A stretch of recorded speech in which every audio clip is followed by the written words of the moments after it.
Hello. Merry Christmas.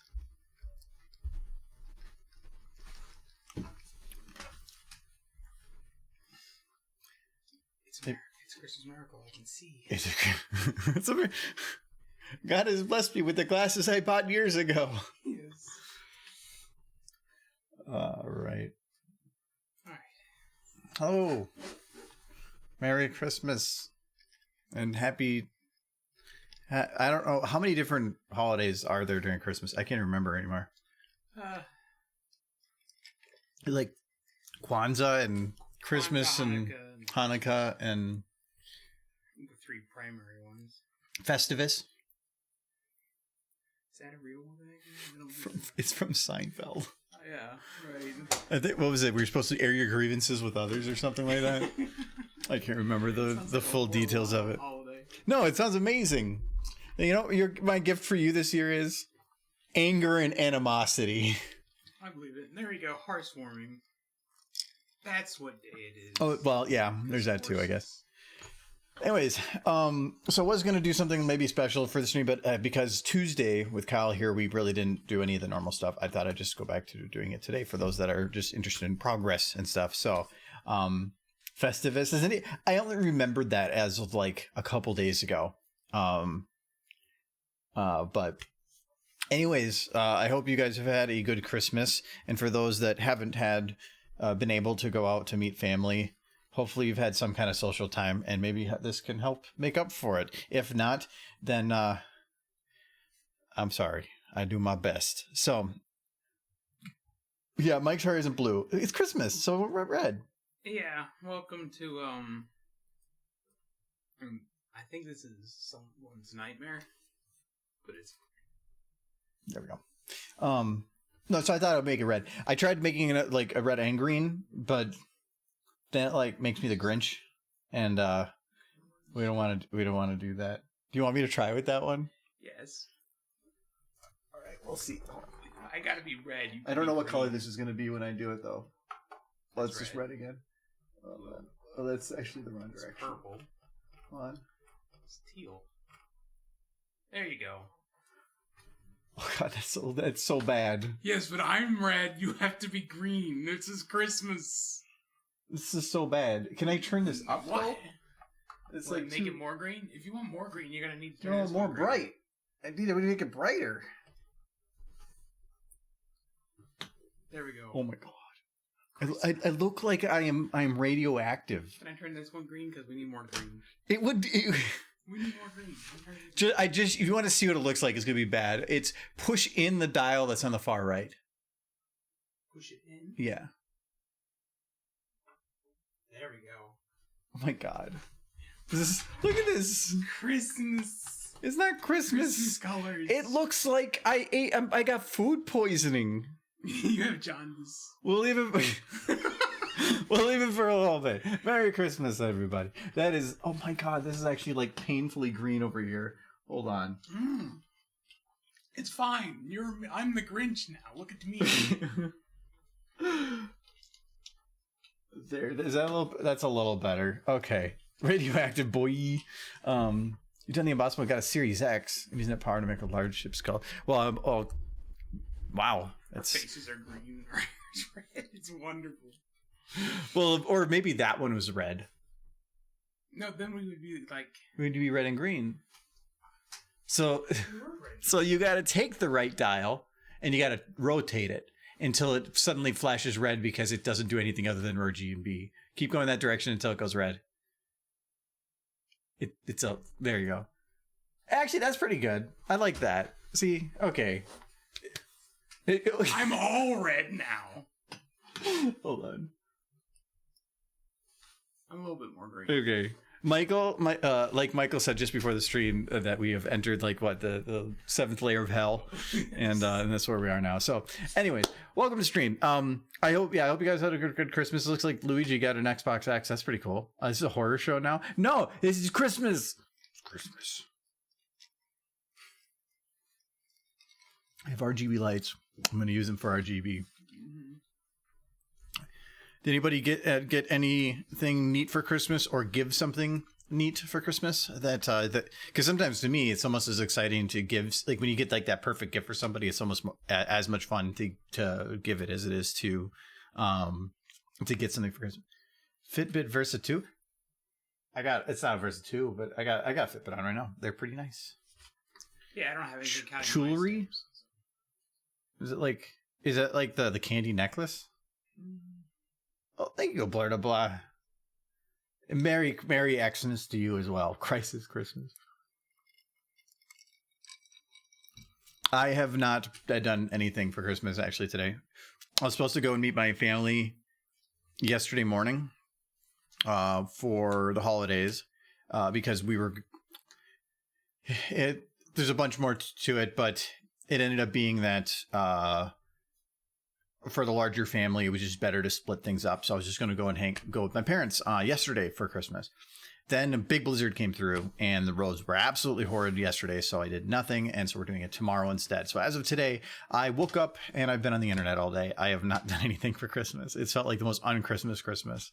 But I'll at least get to go see them tomorrow. So I wouldn't even be in Minnesota yeah.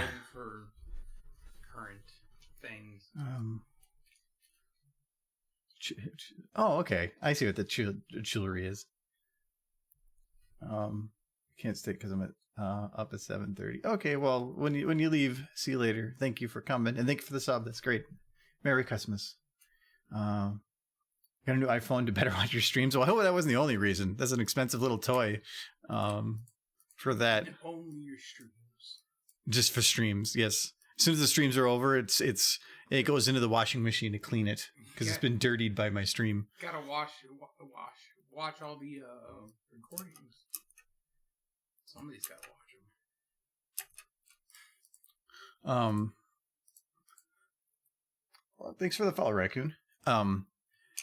Actually, I've been pretty good now about uploading streams. It used to be like I would try to upload streams to YouTube after every stream. And it was fine when I used the internet that would take 25 seconds to upload a stream. And now it's like 30 minutes. And when it ate up my main PC's internet, it made it difficult to do some stuff afterwards. So I delay it and then I forget about it. Now that the PC's separate, I've been uploading them basically right after stream because it's separate on the network.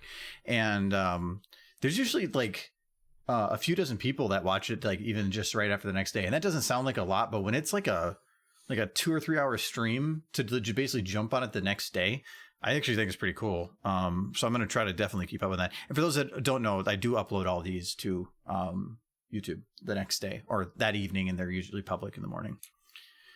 Her eyes are way too far to the left, or to her left. I need to fix that because it's really bugging me. Because like as soon as if you think about the positioning of the eyes at this point, it's just unnaturally far over. I think this would work. Where is her eyes here? Oh, no, it's not. I'm actually about to do. Oh, they haven't moved. No, it does. Oh, okay. I see what it is. It is left and right that I did it. Oh, okay.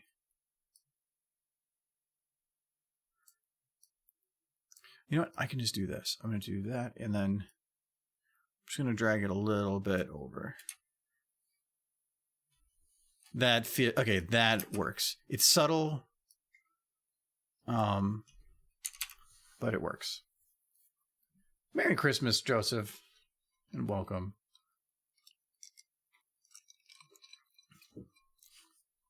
What else with her? Oh, that was the other thing with her. So when her eyes shift like that, you should have the eyes react. Oh, and I can't actually do that. So we're going to have to do it like this. Since they're going down, her bottom eyelid should go down a little bit too. But since I can't because it's how it's set up, we are going to raise up these a bit. That's too fast.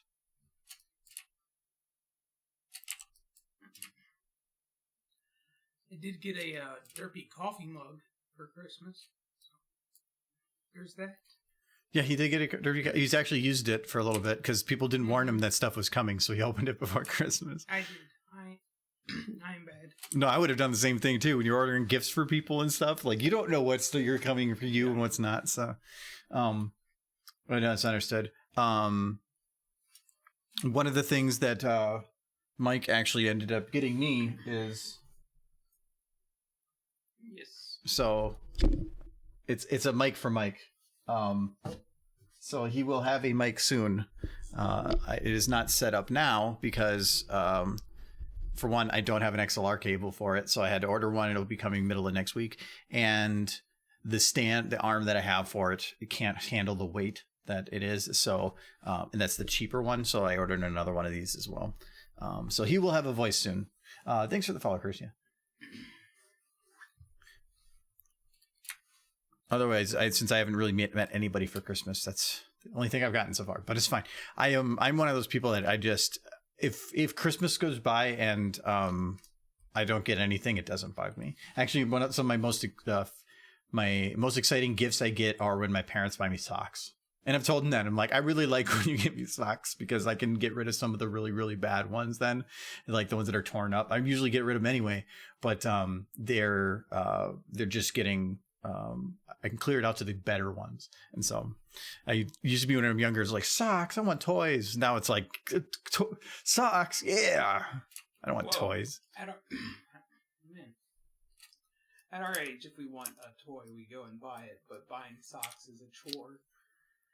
So that's adulting, and I don't adult. Yeah, I'm an adult. I'm an adult now. And that's the thing too, is it's your toys get expensive, and it's you know what you want, but you don't want to be like.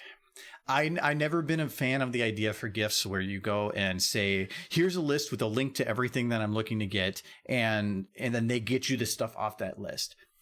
Because it feels like all you're doing is you're going through a shopping list for that person. It's when you can actually find something that the person could use and would appreciate.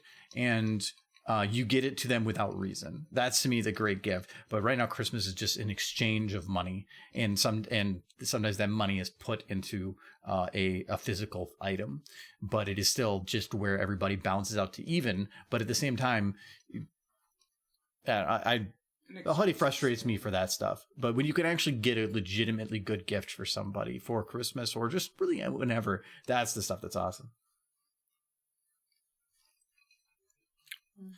Robot furball tribble. I never even heard of it. What is a tribble?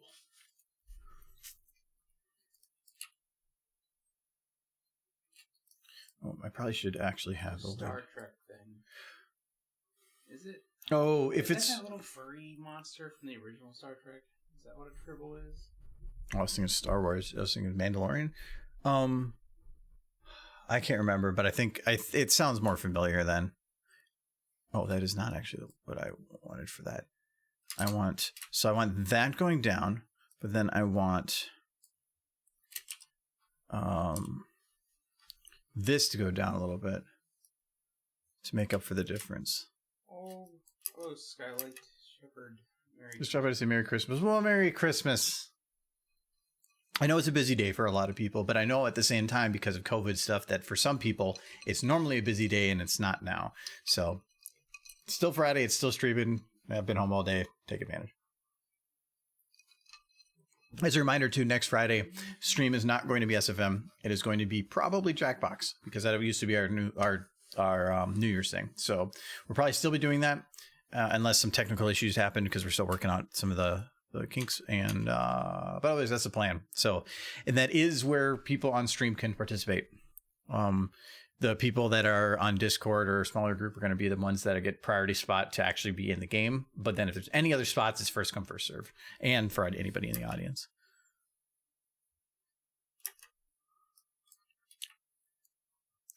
I thought her animation wasn't really done last time I was looking at this, but I actually feel like it could be considered such.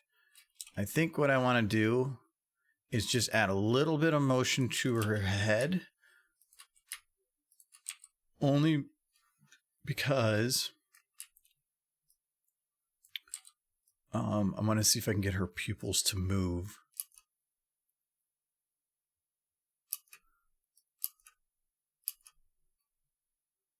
Maybe if I stop it like here. Is that what the head? Yes.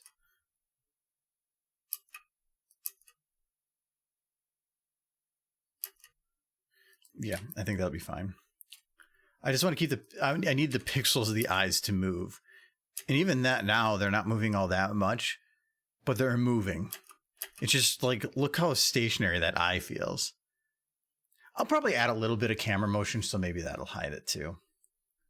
Heck yeah, Jackbox. I think last year I was not pushing or advertising Twitch as anything like I did this year. And I think there was it's like 6 or 7 people that were there. And they were definitely like pushing the votes in different directions. But we also last time had it where we were all, like, a bunch of people were on a couch here. We had the camera on them, but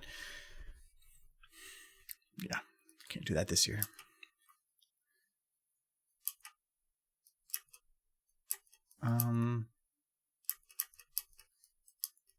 Tracy looks like she wants some cake. Like cake. Well, she does. Cake or your life, or both. She does. Oops. She does. She's Celestia's like. She's like, can I have cake? And Celestia's like, no, you can't have cake. So she's like, oh, okay. I'm gonna. She'd always shared her cake. If you know, give cake, and then you stab, and then cut the cake. Cake is a lie. See, she I can't actually. This is just cake. Did I ever tell you for my sister's birthday one year, I followed the Portal recipe? Like, I logged into Portal, played Portal 1, listened to the recipe, and wrote it down.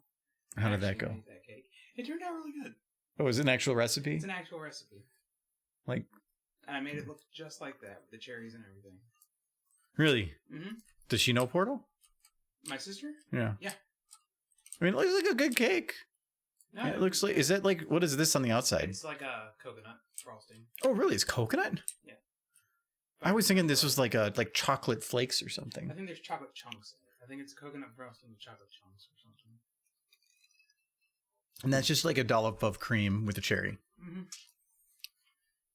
Yeah, like the And then it's just a chocolate cake. Mm-hmm. What is this? Double layer. Is that the cyanide? It's like light. No, it's on that. It's on all of them. It's on the cake. Actually, each slice within the cake has light coming in. Yeah, it's probably light. But no, it was pretty tasty. It's very rich. It was a very rich cake. It's less eating a whole piece in one bite that would kill most people with that cake. Eating the whole cake? The whole cake would certainly kill you. If it was just cake? Well, yeah, that cake is rich. You're gonna like. There's gonna be a quitting point for your body. It's just gonna give up. No. I think you could do it. And now that you brought this up, I think that this requires science. So, Michael. Make that cake and eat the whole thing in one sitting. Go. As you're making it, you're like, I'm gonna die. This is not gonna end well. I did add some of the extra ingredients I made it. There's one ingredient, like when they say the extra ingredients, instructions on how to kill a man with your bare hands, and I actually had instructions for it. I put it at the bottom of the cake. The cake sat on top of it. And, wait, the one you gave your sister? Yeah. No, you're an accomplice. She's like, murder cake. Yes. Oh, she kind of looks angry. I need to turn that.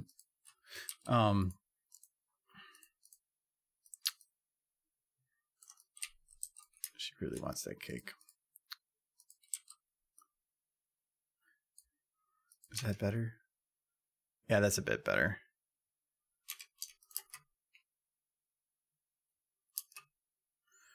And the nice thing is the eyebrows can stay surprised. Oh, it looks so much better when she's got the surprise eyebrow there. Mm-hmm.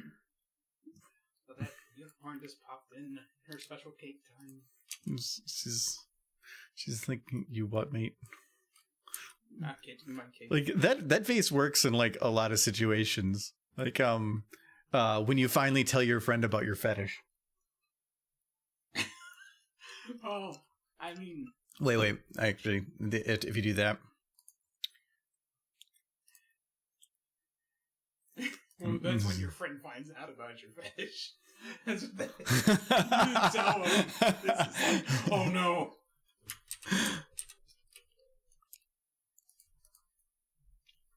And then there's also the when your parents find out about your fetish. The wish to explode is intense. What does your lower half look like? Is it just a mess down there? Yeah, it's just a mess down there. She's melting. It happens. It's because everything below here is just cake. She's just cake. That's what cake does to you. See, that's why when people ask in here, they're like, did murder Celestia? I'm like, no, she's been cake all along. It's the meme. I just didn't put enough context. Yes. She's fine. Okay, well, one thing I do need to do here though is when her eyes go down, here, her eyebrows need to also go down.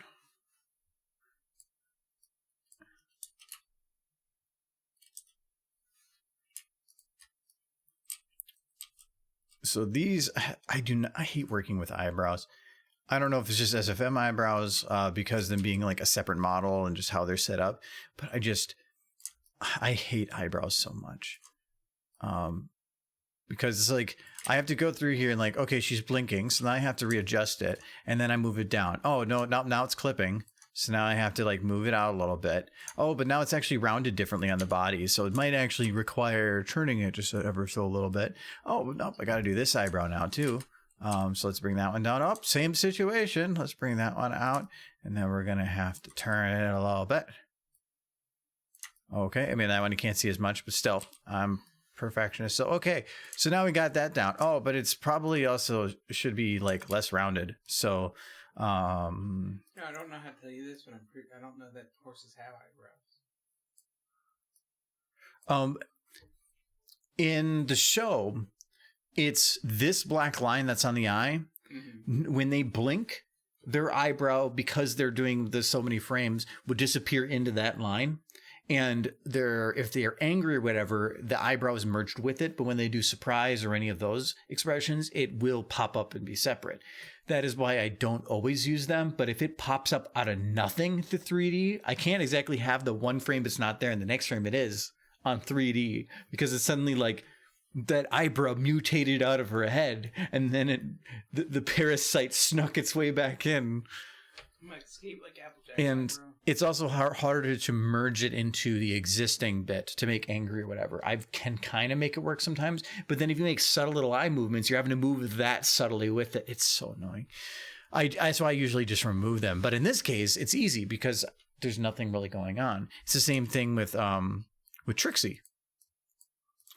Trixie's just has those because I'm not really doing anything with her. There are the little blinks that she does, like, and I just have it go up and down. You're gonna make her like pull away, like no. I wonder if I should I move these forward a little bit to go more with the rounding of this part of the eye? I don't know. It looks fine to me. I'm gonna try it. I freaking hate eyebrows.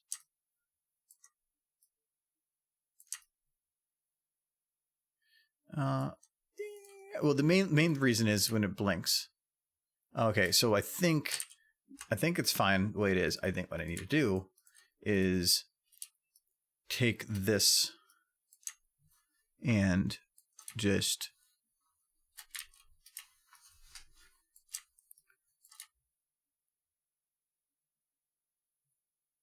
shrink this down.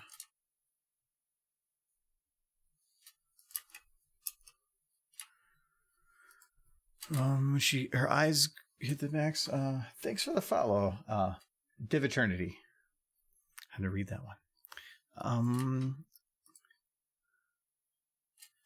I think do I have her eyes go wide here? Yes, I do. Okay, just a little bit. So the eyebrows then also have to go up a little bit. This one I can cheat just a bit. See, I hate eyebrows so much.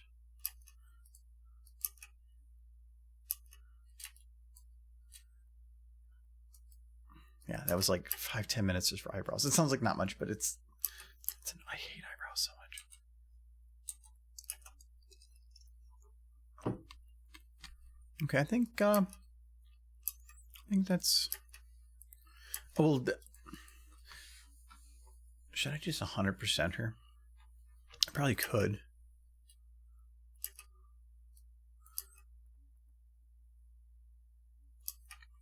Yeah, I can do that. So that is where we're going to bake her procedurals. And then her jiggle bones here. So when her head turns like this, it's weird that her whole head, like all of her hair goes with her. I don't want that. So what we're going to do is we're going to take hair 1. We're going to lock it. And then we're going to in ever so little, or not ever so little, quite a bit actually. So that the hair now moves a little bit to show the motion.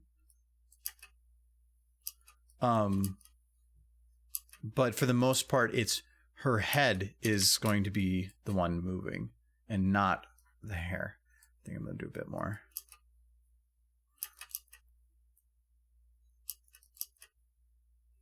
And I've done this before on things because otherwise you have like leverage on the hair, that the hair at the very end is going to be moving so much more than her head, and it's just distracting. Hello, Alexander. I heard somebody else say crema. Is that a thing? Like Merry Crema? I don't keep up with the kids, man. Kids and their newfangled words. That's right. Christmas back in my day started with a C, not a K.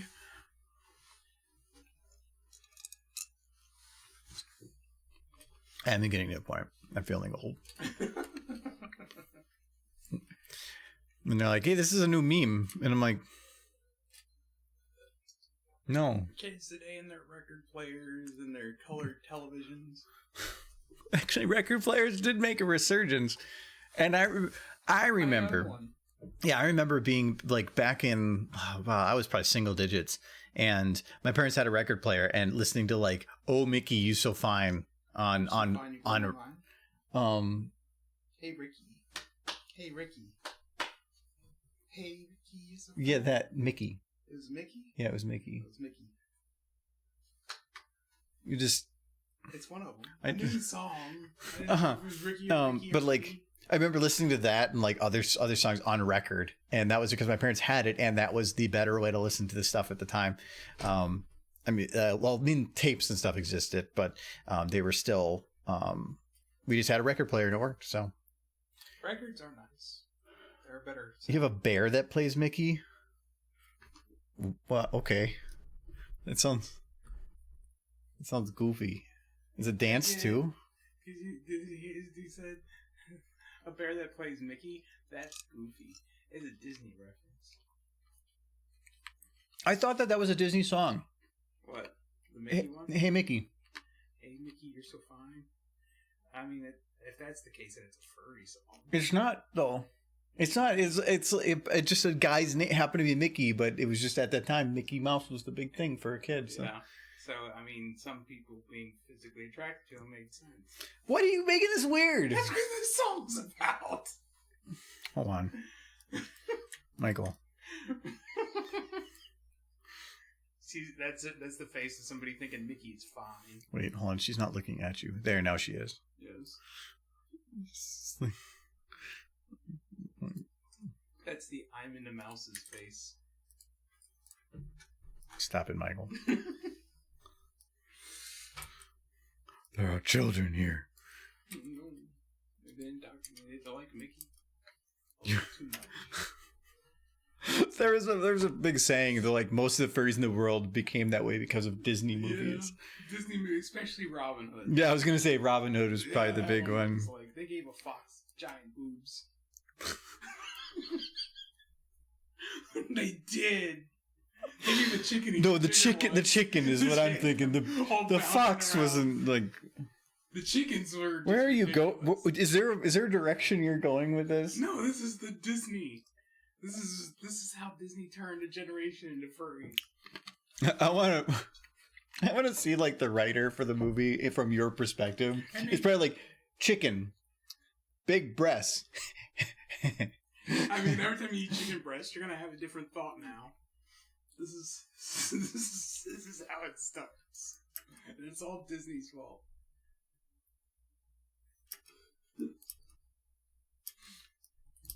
Michael has a problem. I apologize for. I have a lot of problems. I blame Walt Disney and that hot Mickey Mouse. I do need to have. So fine.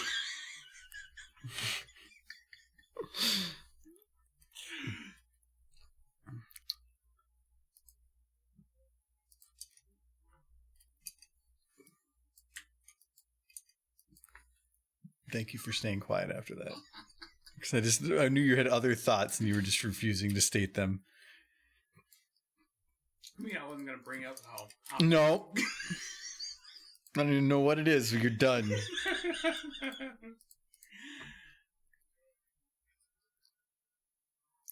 It's Goofy's nose.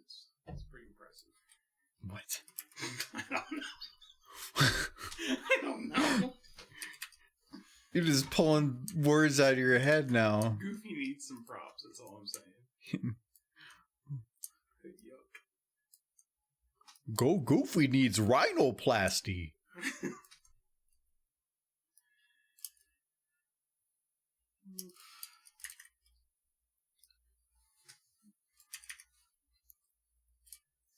Okay, I think I can clear this. Your account shot up like 18 people during the conversation. Well, it's not like people are sitting at home and being like, Michael's saying stupid shit. I need to get on stream. No, I hope none of you are like Disney cartoon fanatics or anything, because I apologize for Michael. But if you are a Disney fanatic and you grew up and you're furry too, I know why. Did your parents, when you were growing up, just have like a stack of cards they would keep in their wallet that just said, "We apologize for Michael," and would just hand it to people after you would interact with them? That would have been a really nice Christmas gift. I almost want to get a stack. Just anytime you start doing one of your depressing stories, I want to give these to people. Those stories are fun. I mean, who doesn't want to hear about the story of when the baby ducks got their heads eaten by raccoons? Yeah, it sounds very positive, and yeah. Thanks for the follow, Has. Hello, Blur. Does he have a horn because he's a unicorn? Blur the fluffy cheetah, so fluffy. Wait, does Trixie have a horn? Yeah, he's a unicorn. She got a horn. She's supposed to have a horn, isn't she? Yes. You made me actually question that. Or no, I think from this angle, it might have been that it's like you would think it would be protruding there, but you can't see it. What are we up to? You seem cool. I'm a vibe here. Well, welcome. We are working on a video. Oh God, when did I start this? About a couple months ago. No, it's about a month ago. A month. And it's just been really, really slow at working on it. But you've been working on other things in between too. Yeah, and like the Kyle stream from last week, which I am not rendering. If I render that at all, it's just going to be like a Patreon thing. I want it Crap, I'm done. I forgot. Why did I think that? I don't know. I'm thinking like, no, this shot I could see if you didn't actually, if you thought you should see the horn and you can't, I could see that. She is a unicorn. He does fake magic who can use real magic. So it is confusing. Okay, I think this actually looks pretty good for the camera motion. You can, the stream's probably killing it, but I can, at least from my side, see the actual little pixels moving up and down, which means there is motion, and that will create a false sense that at least she in some way has maybe some motion, or I can at least be really, really cheap about it. So she looks up here. So what I can probably do is have her head come down a little bit.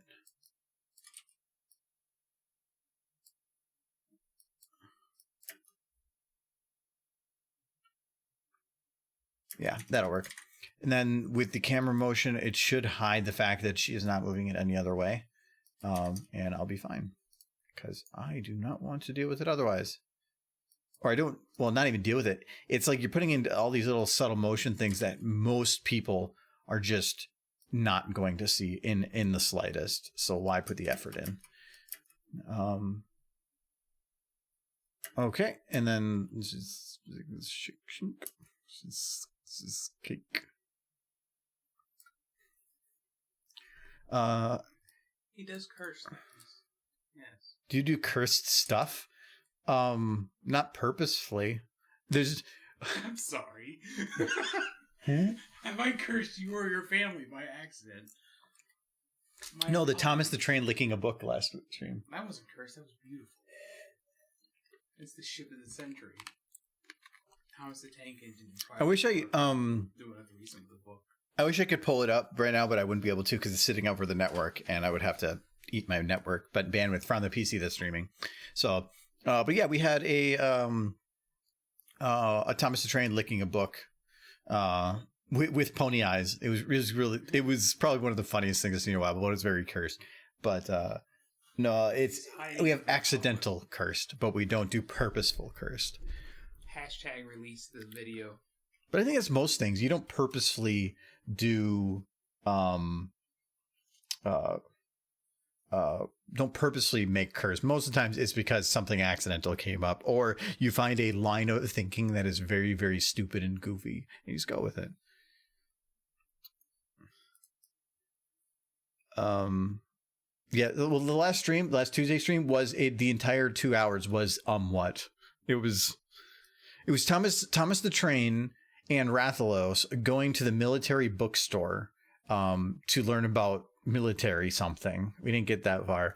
And they absorbed the knowledge through licking the book. That was not all my idea. That was partially stream.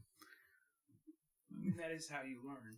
You gotta lick but that was because we just did it was a request based thing. So it was just people were giving ideas and we were just outputting them as they were coming in, which goes weird directions. The previous time we did that, it was Lyra and a dolphin on the beach talking about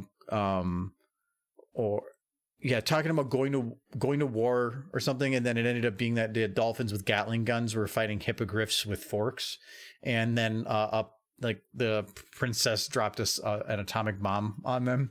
It got weird, but it was because people were directing it. This does not have lighting, which is the only thing I do not have in this shot, and then otherwise it would be basically done. So we're going to do that quick. And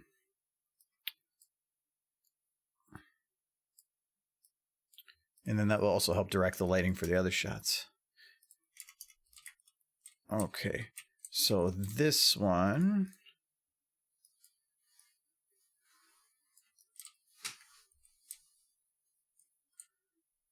So I need to have it be pretty evenly lit. So right now it's just got a main light above, and I can't do anything about that. That's a map light. I can technically remove it, but then I kind of want to remove the map lighting.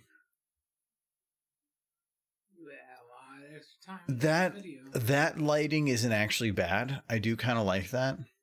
This one, because it's coming in like this. I mean, personally, I think it looks fine. Yeah, but you have bad taste. This is true. I'll give you that. Still, I think it will work. I'm just going to have to poke at it a bit. It's mainly, you have one light coming from there and then a harsh shadow on all the rest. Or not harsh, but at least a pretty strong shadow. So what I'm going to need to do is balance that out to like kind of smooth out the edges. So we're going to... here. Merry Christmas as well, Howrod. Welcome back.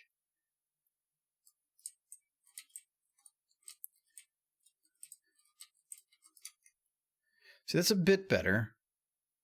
But I also think then this side of her needs to be pulled out a bit more. So we're going to call this just...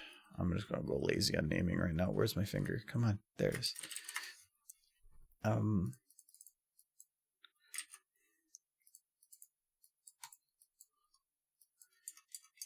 We're going to go over here. So this doesn't have shadow in it, right? Nope. Okay, so this one we're going to make a bit brighter. I'm going to go nice and sharp into the edge. And normally you'd think, like, that doesn't make any sense. She's got her mane there. Or for one, it's a magical mane. So I can do magical things. Magical but also, it just helps give her definition. The normal, like... I would call it 3-point lighting, but 3-point lighting is a little different, but it's very similar. Where I usually have, you have like your rim light, which is going to be your rim light, and then your. I'm naming the things wrong, but it's for at least my purposes. And so normally you have your main light. So this is going to be the one that's going to be telling you where is the main source of light coming from. And in this case, it's going to be coming from the upper right. And then everything else should, for the most part, be following through with whatever that main light is. I usually will use my rim light, which is sometimes a different light. But again, I didn't go to school for any of this. I'm just using whatever works for me. It's just going to take that lit side and then just add like a little bit of a highlight just to kind of make it flash up a little bit more and be a little bit brighter. But then I'll like to put one on this side, which is normally what would be called a rim light. And this is to give depth. So if you look at it like this, she kind of just blends into the background over there. But if you add just this there, it helps create like a 3D edge. And when you're working with cartoony type models, it helps make them feel more cartoonish. And so that's why normally I'll do that. Then anything filling in the shadows in between, I'll usually consider an ambient. It's mainly just... is it a very well-lit environment to where everything should be well-lit? Or is it something that it's a dark environment and I want to have those dark shadows? I don't know if that's a good score either. I got a 1070 on my first set. I was see. I'm thinking like graphics cards. Yeah, I was. Like your first 1070 on Saturday. I can't remember scores on that stuff. So if that's a good score, congratulations. I actually never took mine. You didn't need to, because you just bought your college degree. When I went to school, they just had their own test that I had to take. Oh, their own proprietary test that nobody else would like if you didn't use? take your SATs, they would just be like, okay, take our test, and then if you pass that, then you got. Oh, so it's kind of It was, are you smart enough to go here? Are you worth our time? Was the kind of test it was, essentially. I passed it. They didn't tell me how good I did. They just said, we don't tell you how well you did. Well, it depends. Did they say, you passed? Or they were like, you passed? I don't remember. I passed it and I got into college. That's all that mattered. It's great to get a high score on SAT. I haven't taken an SAT since I think... Well, I mean, I took my SATs or something in 2003. Yeah. Long time. No, but yeah, 2003. So it's been a long time for me. I'm an old fogey. Back in my day, my phone would flip open, and that's how you answered your calls. Don't worry, even if you do poorly on SATs, colleges still want your money. So they'll let you attend. Getting into a college is easy. Getting into the college you want may not be. If you're like, I must get into this college, then yes, then having a good SAT is preferable, I would imagine. Just don't break the bank. Or you said the Flash player is going to be gone? Not really, actually. And actually, at work, they were just talking, or somebody had contacted me about it because they had a bunch of training documents they needed to have converted from Flash because they were going obsolete in January. And so they were trying to figure out, like, how do I find all the Flash files? And so I helped them with that. It doesn't bug me all that much, though, because Flash is no longer needed. It's a legacy thing that was very, very useful for its purposes. In terms of internet version, like functionality, but it had so many security problems, huge resource hog. It had a lot of problems. You need an update like every 10 minutes. Too. And they're crazy about it. No, HTML5 basically took everything that Flash had and put it as a default in it. And then over the years, it got good enough that Flash is just no longer needed. But if you get rid of it, then you're making old sites not longer work, but then you're also closing loopholes. I still have it on my computer. Because, there's some stuff I won't love about it. But yeah, I'm glad Flash is going away, but it doesn't mean that it's not going to cause issues, because that's the whole thing with old tech is, you can get rid of it, but now you have to deal with what happens if you run into the situations that you still need something. Oh yeah, like in your childhood being Flash games, Strong Bad Emails and Homestar Runner, like that was what was the main website for you go to for the Flash animations? Newgrounds. That was it.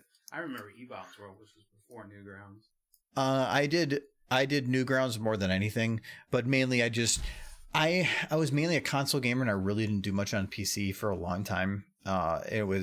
So the stuff that I did know was the stuff that people showed me. I didn't really browse to go find stuff. But also, I didn't really have good access to the internet for until college. Until then, like, I was dial-up, and some of the Flash stuff was just too long to load.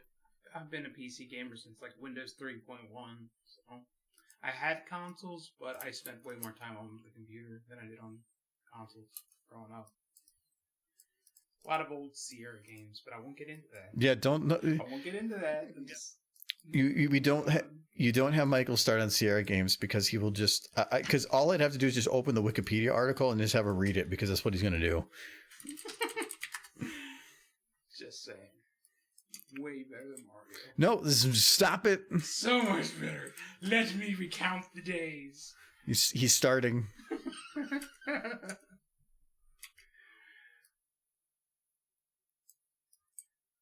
Now, I remember like 10 years ago, and this isn't about Zero games, don't worry. It was a little bit, but okay. Yeah. Just like people saying PCs were on their way out. And like, I never believed that for a second. There's just... They are not as... With the advent of laptops and phones being much more powerful and cloud stuff, it's becoming less and less of a need, but it's ending up still... But it's... Or most... casual people are moving towards those platforms, but PC as a whole is still very much, there's still a huge market for PC. Yeah. And especially since the generation that has been using PC is now becoming the boomer generation of sorts, to where they're gonna be like, you don't take my PC from me. Well, PCs, they're incredibly versatile, and I mean, are you gonna play Cyberpunk on a console and have it actually work? Yeah, I'm gonna play it on PS4. You're a madman. And I won't ask for a refund. Wow. Hardcore. You are among the few, sir. I just love, like, I saw a video of them showing the PS4 version of the game, and they showed the PC version, and it was like the Jurassic Park theme was playing. And then they showed the PS4 version and had like the harmonica version of the Jurassic Park, like it's just awful. And that game, they oversold it. It will be good eventually. One day. That's what I'm hoping. If 76 is now is a good game, and I'm looking forward to playing it. I wouldn't say it's. What I've always felt about with 76 is if you go play it in expecting a good single player experience, you will not have fun. Yeah. But if you have other people to play with the intent of just effing around and effing with each other, it is a sandbox of fun to do that for. And we are planning, I brought it before, but like probably in next 2 weeks sometime, probably in 2 weeks maybe, we're going to be starting a Fallout 76 run with like me, Michael, and two of the other guys we know, with some caveats of changing the gameplay a little bit that we're still working on. So hopefully in about 2 weeks we'll be starting that, and that will not take up a Tuesday or Friday stream. It'll probably be some other days. We're trying to work out the details on that. You can still get a physical copy for the PS4. They took it off the store though, yes.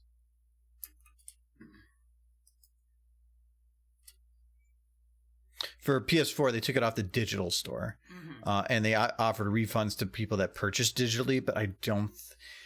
Physical is another beast. The digital is easy. It's all through PlayStation, so it's fine. Well, even then to a degree, if you bought it through GameStop, does it work the same way or not? But like a physical copy is, where did you buy it from? Can you return it to there?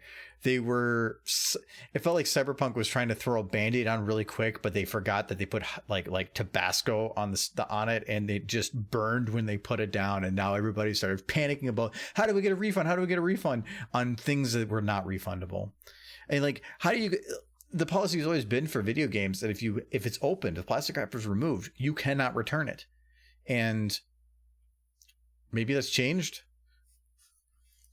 There's actually kind of a funny story with that. So, back in college, when I went to Mankato in Minnesota, MSU, and there was a Microsoft event, an official Microsoft event ran by a guy, and it was to be there to help promote this one program. But the big thing about it was, you could go there to play Halo 3, which was the new Halo at the time, to play Halo 3 on the projector in the auditorium. So it's with the 200 person seating, giant screen, and to play against anybody that was there. So me and my one buddy there, we practiced really, really hard. We already were pretty good, but we practiced really, really hard. And we went there because we were just because there was prizes, and we're going to kick everybody's ass when we go in there. And we got there, and there's 4 people, including us, and nobody came, and so we ended up being able to play every round, which was kind of nice. If it wasn't if they had to do brackets or something, it wouldn't have worked out so well. So you had to sit through some 10-minute presentation because it was a sponsored thing from Microsoft. But then we just got to play it on the screen. But then the guy's sitting there and he's like, yeah, so Microsoft paid me to come out here or to do this. And he's a student there, but it was a sponsored thing through it. And he goes, and I have 4 games, 4 full priced new video games. And he goes, so, and I guess you guys do your little tournament and then you get to pick which of the 4 you get first. So, I think my one buddy won.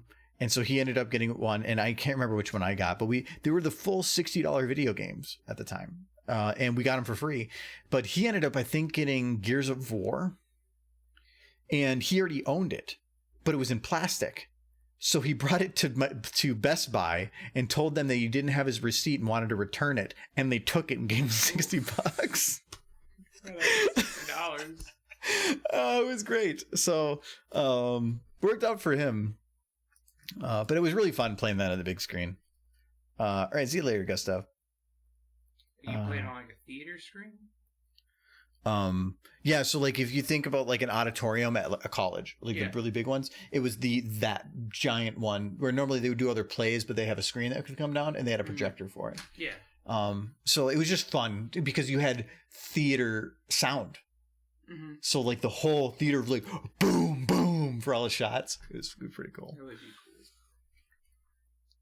But it was a little disappointing because nobody showed up. But at the same time, you do something like that, normally you're gonna go there for 2 hours, watch other people play, and only do it once. But we got to play for the whole time, so it's pretty cool. I don't know what HMU is. Well, we have a group of 4 that we're going to be playing.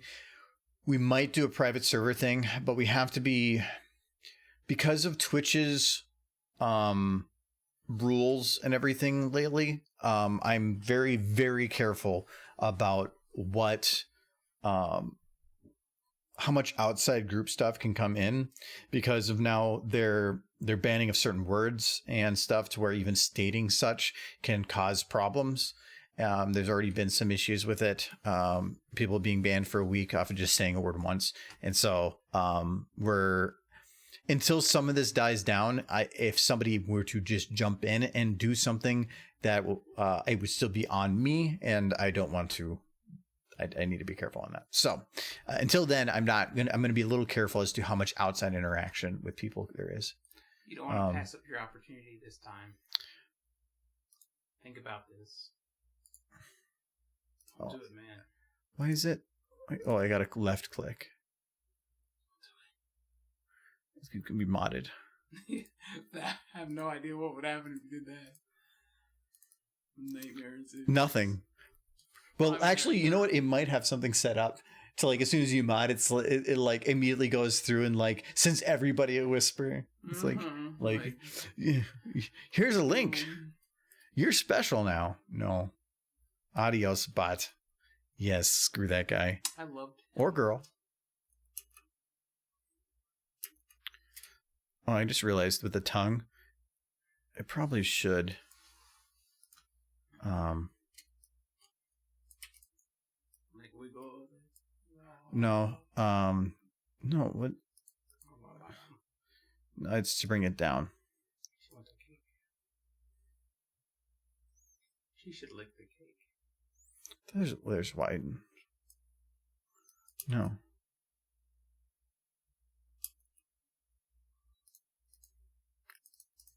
There. I think I can just. I just wanted to go back to her and she's slowly bringing the cake to her mouth. Like, this is my cake.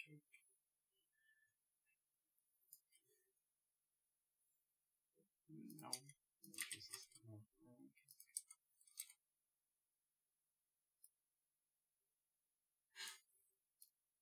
She's just like slowly bringing it up to her mouth, like, and then Tracy pulls out the knife, like, I want this cake.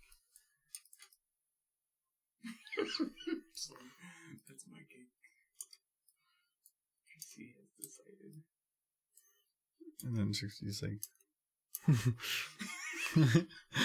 she won't take cake.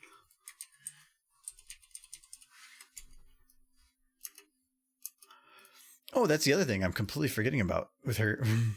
I love that face. Is I need magic. Every game has controller support if you know the right third-party programs. That's the wonderful thing about PCs. No controller support for Oblivion? That is an old game.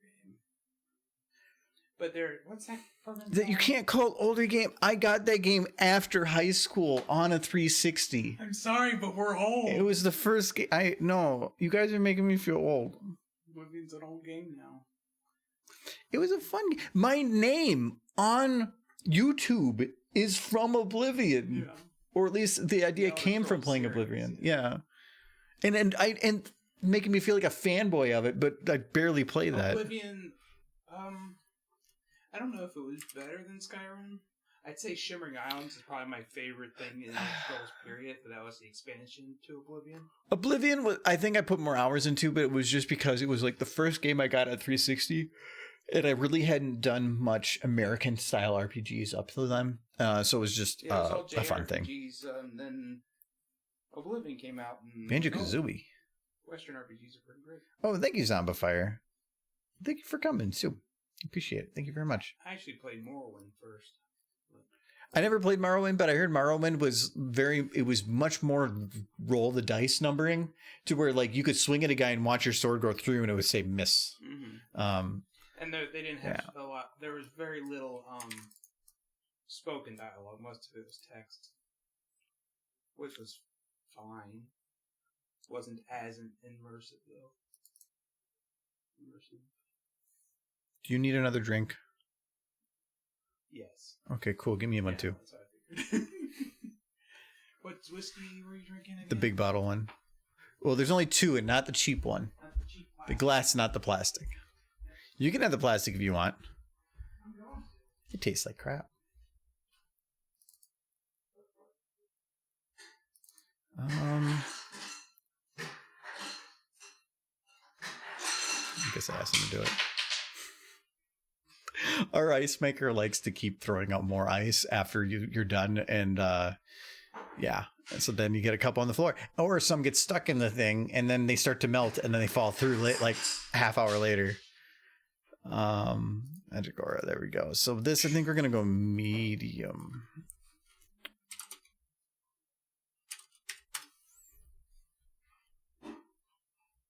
Crash Mind Over Mutant. I played some Crash games, but I don't know. And you want to talk about like old. I remember when the original PlayStation came out, and my friend had got it, and we were playing Final Fantasy VII. I remember playing that over at his place all the time and loving how amazing the graphics were. But we also did a lot of Crash Bandicoot, the original one, like after it was released. The stream in 360p makes the camera perfect. Focused person and not focused person look the same. Really? Well, what? This is so like red and green. And like to you, I have the saturation up on the camera a little bit, so it's meant to blow out the colors a little bit. But like to me, it kind of, I don't know, it looks really weird. Merry Christmas. I also feel like I'm really low, but I feel like if I go too low, I wonder if we can. Nah, I'm not gonna do it. I'm gonna like tilt the camera to try to get Michael in there too. All right, see you a little later, Zamba. I remember the 360. So like my first console, like there was originally this like thing on Twitter that went out, like the 3x3. Thanks for the follow, Fox. It was a 3x3 thing, and it said like reply with the number of your console. In like I think it was me and Dusty Cat both were not able to answer because the oldest system on there I think was a Nintendo. And we were both Atari. I can't remember if his was. I'm pretty sure it was an Atari, which was predating to Nintendo. And so we're like, we legitimately, that you want to talk about old is when somebody goes and the oldest system they can think of is not even old enough for you. And it was like, oh, because like Atari was our first system, and then we did get a Nintendo at home, but my family didn't have a lot of money for a while, and that was basically the last console we got. My neighbors had a Super Nintendo and had a PlayStation. It was only until like probably well into halfway through the PlayStation days, I was like 15 and ended up getting a job at McDonald's, and I was able to afford to get my own PlayStation. I can't remember the first games that got on there, but I remember playing Breath of Fire 3, I think. But I used to always go over to my friend, and all we do is play Final Fantasy and stuff. We play JRPGs. So like great friend game, right? It was just like he would play it and I would watch, and then he would pass out really early because he just couldn't stay awake. And thank you. And then when he'd fall asleep, I just keep playing. We did that all the time. My first console was a Nintendo, but we got it like 5 years after it was already it had been a thing. Thank you. So, but even then, it was the Super Nintendo days that really got me into gaming. And then I was a pretty hardcore console gamer up through the 360. And then it was around then that I went to college, started playing an MMO with some of the friends that were there. And that MMO got me into PC gaming a bit. And so then I had a guild that I was running for like 100 people for a while. That was pretty successful. Had a lot of fun with that, but that kind of moved me into PC gaming. And then since then I bought a new 360 a while back, towards the end of its age, the Reach box. So, cause I wanted to play the Halo Reach game. And other than that, I haven't bought a console since. Surya Dragon, which pops up in here and every now and then. He bought me a PlayStation 4 for Christmas a couple of years back, which is nuts. And so I have that, and I have played like Final Fantasy 15 on there, the 7 remake, Horizon Zero Dawn, which is one of my favorite games, and a couple other games. But other than that, I haven't really used it that much. Last console I had was a PS2, and I didn't think I played it that much. I have 2 PS2s. Yeah? They don't work. I gave it to... what's wrong with them? I don't know. I got probably fixed. How's my water boil or my kettle doing? I can fix it more. It might melt. You can fix it more? Yeah, it might melt. Fixing something more means you never fixed it to begin with. Look, I fixed it, and then I walked away, and then it was broke again. It boiled water a few more times before it finally decided it was never gonna work again. When I'm like, hey, look, okay, it's boiling water. There's steam coming out, and that doesn't look like steam. That looks like smoke. Look, after telling me that there was 12, like the whole 120 volts were wired up to right where your hand is. No wonder that thing boils water that fast. It's got 120 volts going through a very shoddy switch. That thing gave out. I know, you're like, wow, that thing's super shoddy. I can fix it. I tried. And then it's smoking. Well, it's not plugged in now.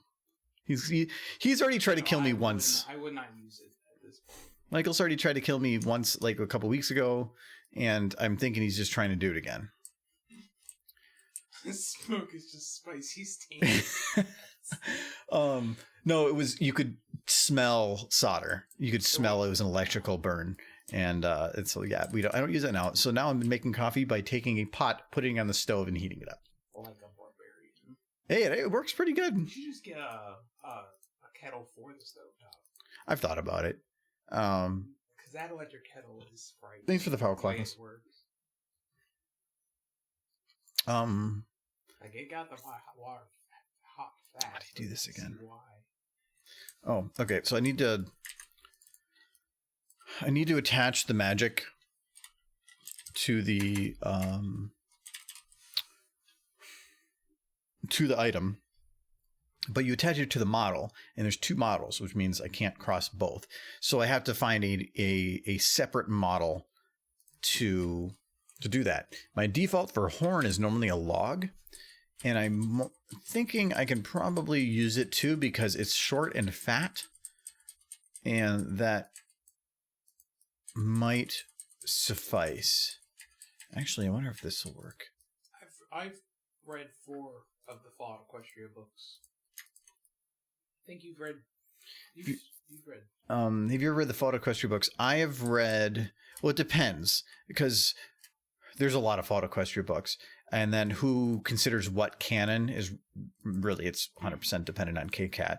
I have read Fallout Equestria, Pink Eyes, and Project Horizons myself. I know you've read Murky Number 7 too. I read the original Pink Eyes,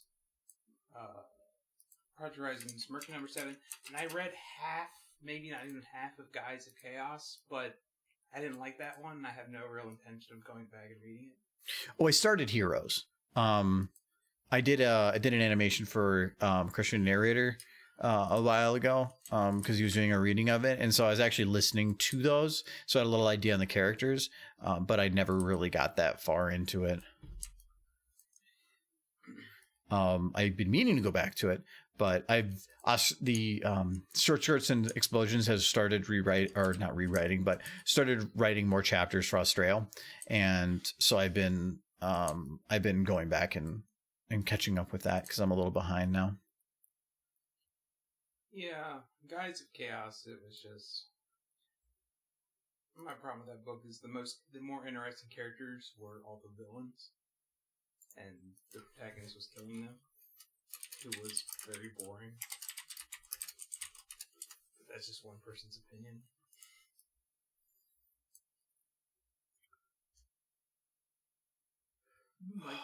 How do you do this again? Don't eat a spiky leg. It's not good for your mouth. Probably clean out all that junk you got in there. Big old spiky log would just clean it out real good. You'd probably get rid of a lot of other stuff too, but the bad stuff would probably be gone. I will tell you probably. This. There are 4 pictures in the immediate vicinity that are Fallout Equestria related. So, yeah. What? I said there's 4 pictures in the immediate vicinity that are Fallout Equestria related. I can actually show you. So, actually, I have to... We're going to disconnect the camera for a sec. Or kind of. I'm going to loosen it. So, actually, up here, behind me, so we have that one. It's all red right now, but that one's a Fault Wall Scroll.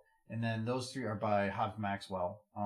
Actually, I got those for free because I paid bottle cap. Oh, no, actually, no, there's not 4. Yeah, there is 4. There's 2. The top one is Transistor. Yeah, I know. You're missing the 4th one, though. Where's the 4th one? Look down. Down. Right below your monitor. Oh. Okay, can we get that? I have a little Pip. Mouse pad. Come on. The little Pip. Oh, Pip. Oh, Pip. We can't see your head. I'll lift it up. I gotta reattach the thing. You could lift up the mouse pad. Well, I had it in my hand there. I have to screw this down so it doesn't... Oh, that is way sideways. Or I'm going to use Michael as my base there. Bad idea, I'm always crooked. Then you moved. I'll stay still. Nice zoom. So you can... It's... Whatever, this angle, that's fine. So I have it, the camera is attached on an arm to my monitor there, and if it's not screwed down, it's just going to flop over. So it is attached to wherever my monitor moves. But yeah, so this is a... We'll put mouse pad. Green. It's good Pip. Evil Pip. Good Pip. Evil. Evil. Pip. She's cool Pip. So little Pip does. Okay, I don't know what the hell is doing there.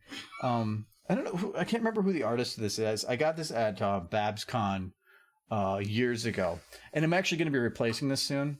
I got basically a much, much, much larger one that's going to cover most of my desk. That's coming in a week or 2, and that'll be... So for now, I might put that on top of it, because it is nice having the little elevation,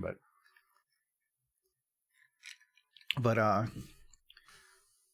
no, I have some pony pictures up there, and then I have Doors, Portal. Actually, if anybody's on a Twitch sub or a patron on a Discord, there's actually a link for that group right now that I go behind the scenes of my whole desk setup, and I'll walk through of kind of like where this is, all the purchases, the camera I got, and the server upgrades and stuff.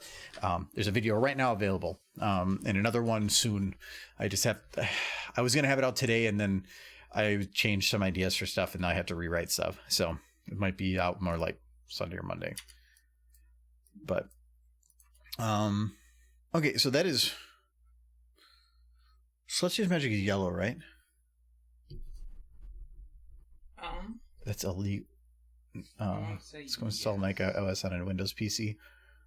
People put Windows on a Mac all the time. What is that? Boot camp? So that's legally illegal. That makes it legal. Double negative.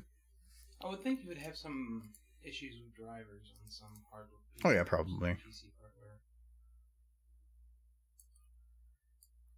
Wouldn't recommend it. Okay, color. Okay, I need to like actually double check this. Well, not. I don't need to check the color, but I need to check like the type, the hue. Oh, yeah, it's yellow. It's like a very It looks like a more of a muted, slightly muted yellow. Mm-hmm. This makes her a little different than most unicorns. Why? Most unicorns' magic matches their eye color. I think that's not that it's an official thing. I just think that normally you don't have magic that matches their mane or their skin color. So they matching their eye color is their eye color is probably going to be complementary to those already. So it's just easier to maintain that. I think for her, she's just the princess of the sun. So. Well, if that's the case, then her magic should just be like every time it's like the Ark of the Covenant. Mm-hmm. Like you freaking open it up and like every time she uses magic, people die from the awe. It doesn't have a color. It's just death. Their faces just melt in her presence. She would It'd make for a different show. They're actually talking about like the real Ark of the Covenant in a show, and they're like, so is that a real thing? Could you have a box that would kill people? And they said that based on its location and where it was, yeah, actually it could have. There was certain electronic lines based on like the magnetic field that went through that area, and they said that such a box, if maintained for a long enough time with like a metal type object, could actually build up enough of a charge that if somebody were to open it and touch it, it could kill them. So if such was done, it had the opportunity to. I mean, it's all speculation, but speculation is where are you fun. gonna get all those like evil undead spirits? eBay. Oh, okay. That is weird. Yeah, it's they're called scalpers. Oh. They're hoarding all the 3080s, so you can't have one. Yeah, you know what? Normally I'd be like, you know what? That's if they want to do what they want to do, sure. But they're affecting my well-being now. My well-being that I want a graphics card. So you don't want to have to basically pay them a ransom. Yeah, so scalpers can kiss my ass. I do want to, and it's funny, like, so I've been wanting an upgraded graphics card, but currently the games I'm playing are Star Renegade, which I can run at 165 frames right now, or we started playing Deep Rock Galactica, and I am running it at 165 frames a second. So it's kind of like, why the hell do I need this? It's the only two games I play that are graphically intensive are Monster Hunter, and I was playing Final Fantasy 15. That's it. So it's just funny that I want to update graphics. I did mainly though. SFM would run a lot better just because it is single GPU focus, and just the faster it runs, the better it'll run. I did see this one cartoon where it just I upgraded my graphics card. It's like, oh, so you can play new games? It's like, no, so I can play old games faster. No, I love having anything over 100 frames is just, to me, a better experience. And if I can hit the 165 range, it's like I've been playing in Galactica. Love the Dolphin. Do you have to sub to get it? Yeah. Welcome to asking it. Merry Christmas. Yeah, it's a tier 3 thing. If you had money, I would sub. It's I've been meaning to. I still want to change that and Discords a little bit, because right now it's just kind of random things thrown in there, and I want to theme it. But right now I'm kind of doing like the coffee thing.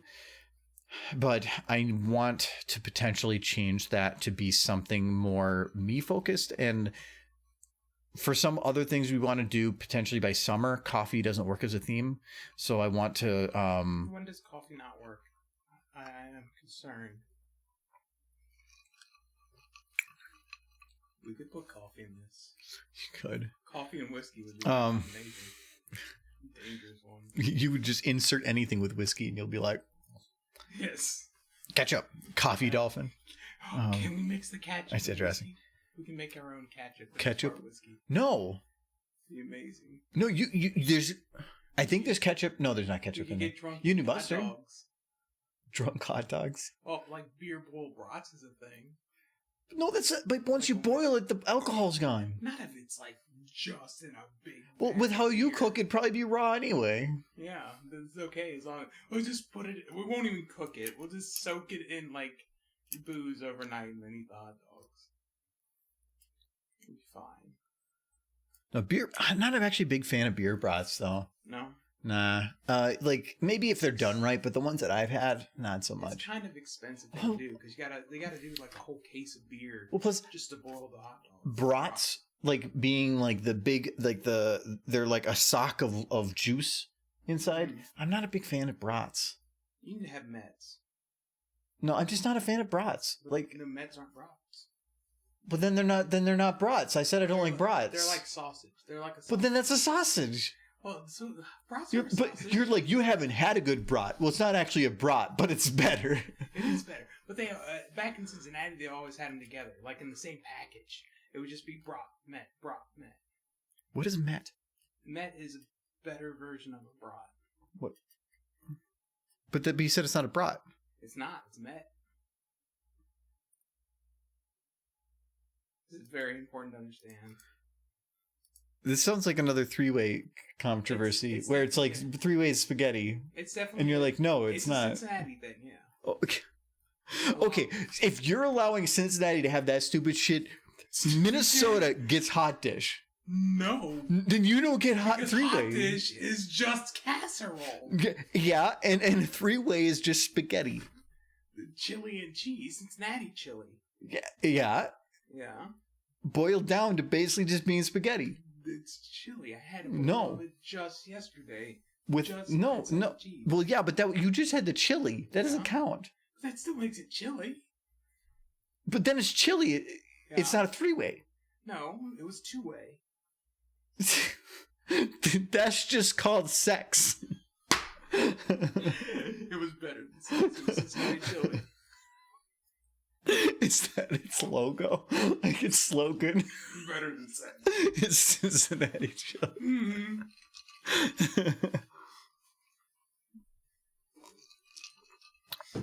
You make me drink. You live here now. You need it. There's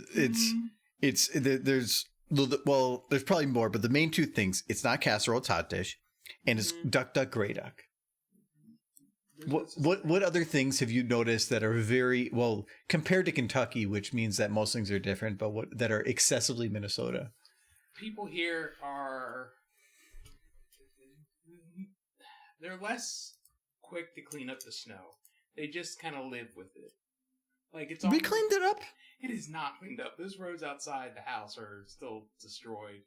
Well, yeah, but that's a private road with a small truck that comes by. In Kentucky, nobody would wait on that. They would clear it completely because nobody. Like to the pavement? Yeah. Oh, we'll never get that. Yeah, that's not. No, this is Minnesota because do you know how many roads there are and how often we get snow? People like. We also don't get low enough. It's -6 degrees out. How do you clear that out? If people in Kentucky saw that on the roads, they would immediately think death and start screaming for somebody to clean it up. That's just Kentucky. They're already wanting death. You know what I mean? But no. So Minnesota, it's -6. Normally, if you want to completely clear a road, you use salt. You can't use salt at that temperature. It is in -6 Fahrenheit. Salt only works down to like 12 or 13. I can't remember the exact temperature. Once you get below that, there's nothing you can do because anything you throw down cannot melt the snow. All salt does is lower the melting temperature of water to a certain degree.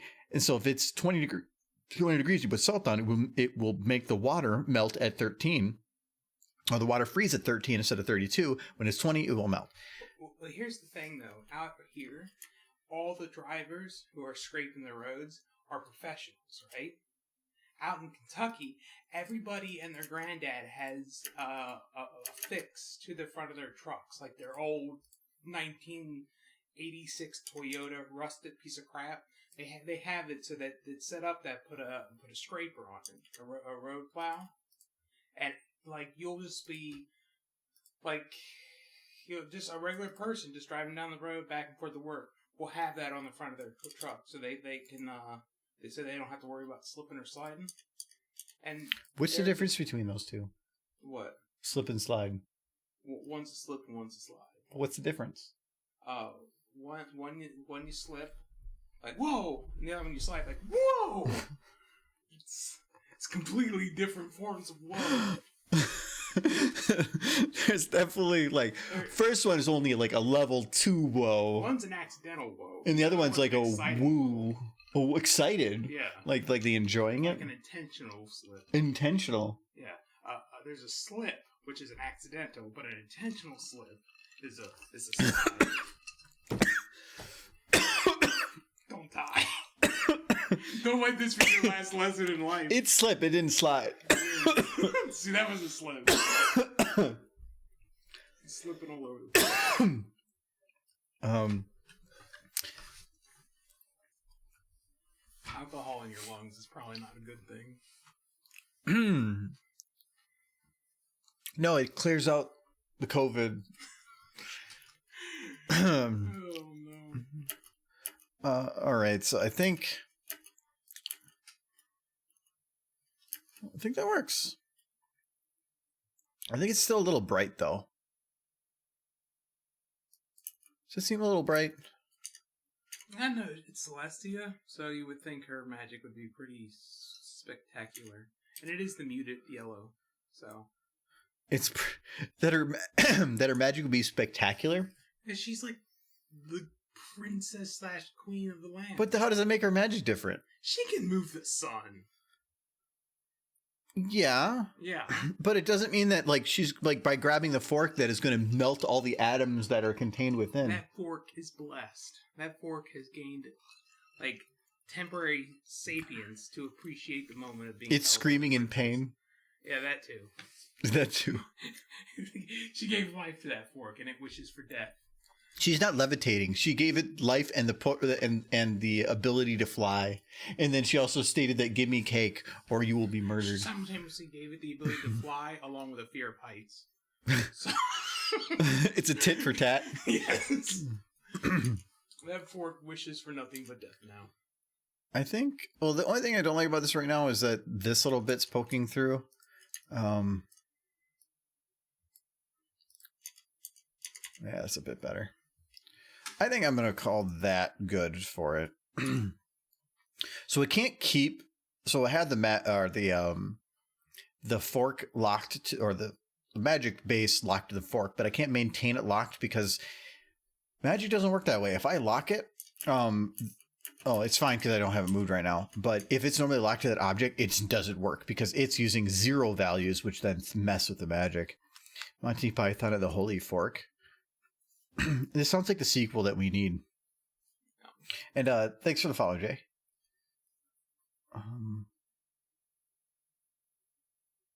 What everyone get for Christmas? Michael, for those that were, Michael actually bought me for Christmas the mic for him. So Mike got that one. Mm-hmm. You can use that one. I can use this one. It's fine. Yeah, ignore him. So we're gonna. I just need a cable for it, and then he will have his own mic. How well that works, I'm not sure, because I'm a little concerned with echo across. But even if there is, it should be not echo. Sorry, or carryover of the audio should be in sync, which is the issue we had before. It shouldn't be now. So again, BTS stickers. But I hope some people got some good stuff for Christmas. And I hope you gave some good stuff for Christmas. Because it should be, if you're going to be expecting things, you should be willing to also give. And if you haven't, charity. I gave my family the siblings in our family would draw names and we would each get the person we drew a gift. But this year, because of everything, we decided just to do charity donation. So I did my charity donation. I have no money in hasta la vista. No, I understand. It's a rough year for a lot of people. You do what you can. For Christmas, I went into the homes of all the Who's in Whoville and stole their toys and decorations. That'll teach them. Annoying singing. Doris motherfuckers. Okay, so I need to find the normal log that I use for actually that would have probably worked better for what I was doing. That's not the log. I know my log. We have a lot of choices in logs. I think that's it. Yeah, that was it. This is my log. Her horn is longer though. Actually, it doesn't matter. I can't see the whole thing, so all I had to really worry about is what's visible. So particles are attached to the model, and so I have to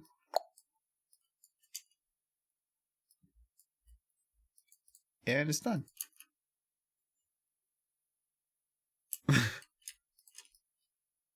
She's the princess that we deserve. She speaks for the trees. She's the Lorax. I speak for the trees because I am one.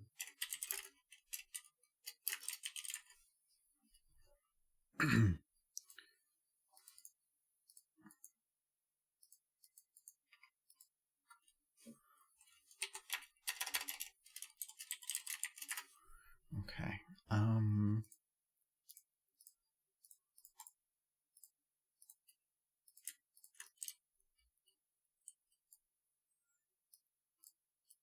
Still impressed by this map.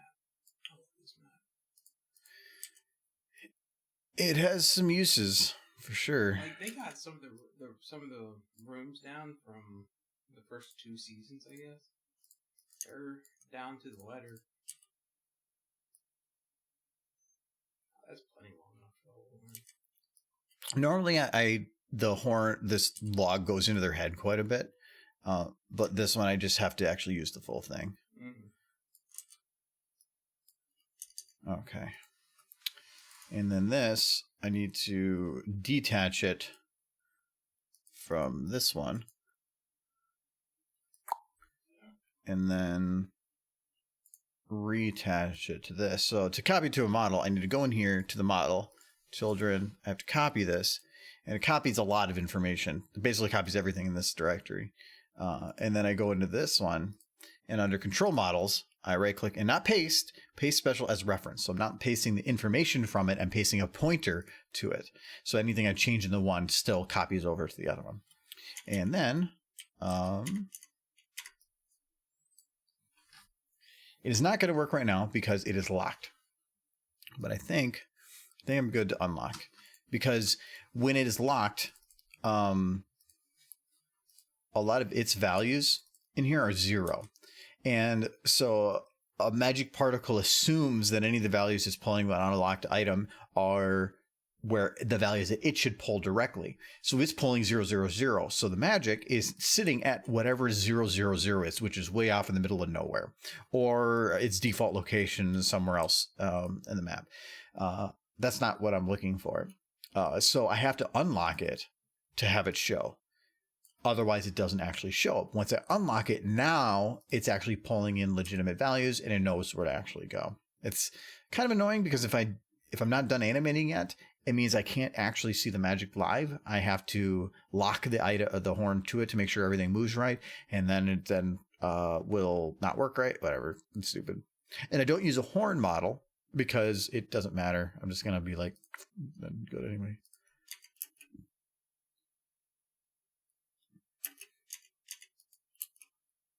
Still feel like this is a little bright, but I only think it's because this white fork is in there. I think, maybe if it was like a silverish color. No, I think what I'm going to do is, no, I can't. Silver is. To do gold fork.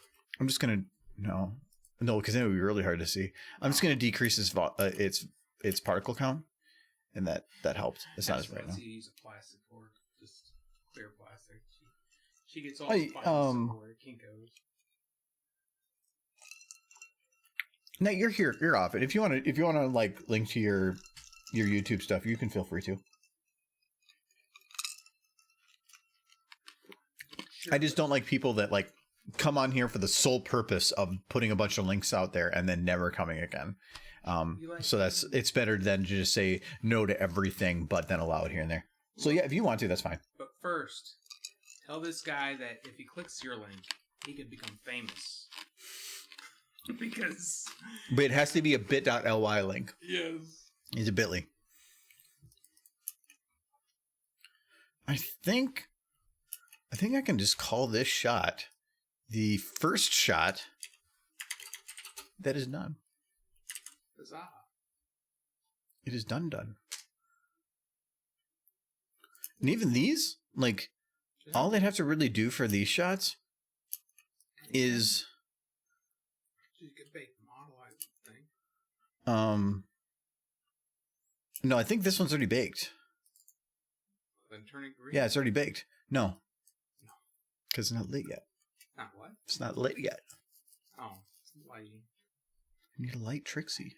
Trixie needs to be lit. She's always lit. But first, I actually need to organize these. I did rewatch one episode of My Little Pony recently, and it was the one with her and Starlight when she's causing Starlight to have anger issues. I love that episode.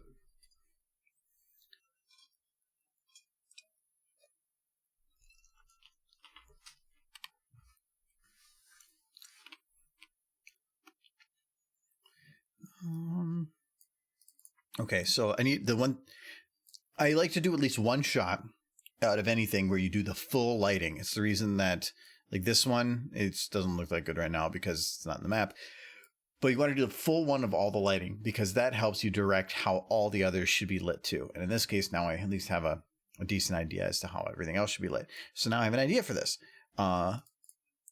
And so I will be constantly going back and forth because I need to make sure that I don't mess up or that I'm not going too far out into some random bit. So in here, we are going to kind of make a back rim light here with her. It's not going to be nearly as bright as Celestia's, just enough to kind of create a definition on the edges. Maybe drop it a little bit here. What's that?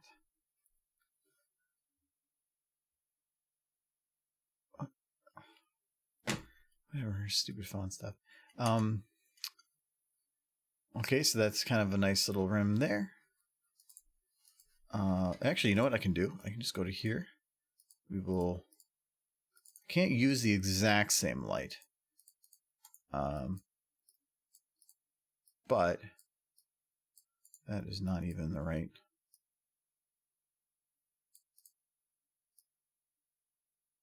I accidentally moved this. There. I was like, wait a second. Something's not right here. There we go. Okay. So this one is just going to be to fill in the gaps that the other one was leaving.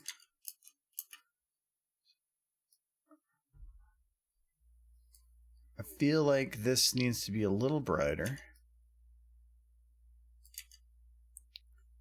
And then I need a brighter light hitting that edge. Thanks for the follow, Rag. So right now the main map lighting on this is creating a nice, bright, shiny light here. But here it's not creating the same effect. So I want to then basically create that effect myself. If the map's not going to do it for me, and this shot, and instead I had to do other lights, this one is doing like filling in kind of my other fillers for me. So I'm going to kind of do like probably like that.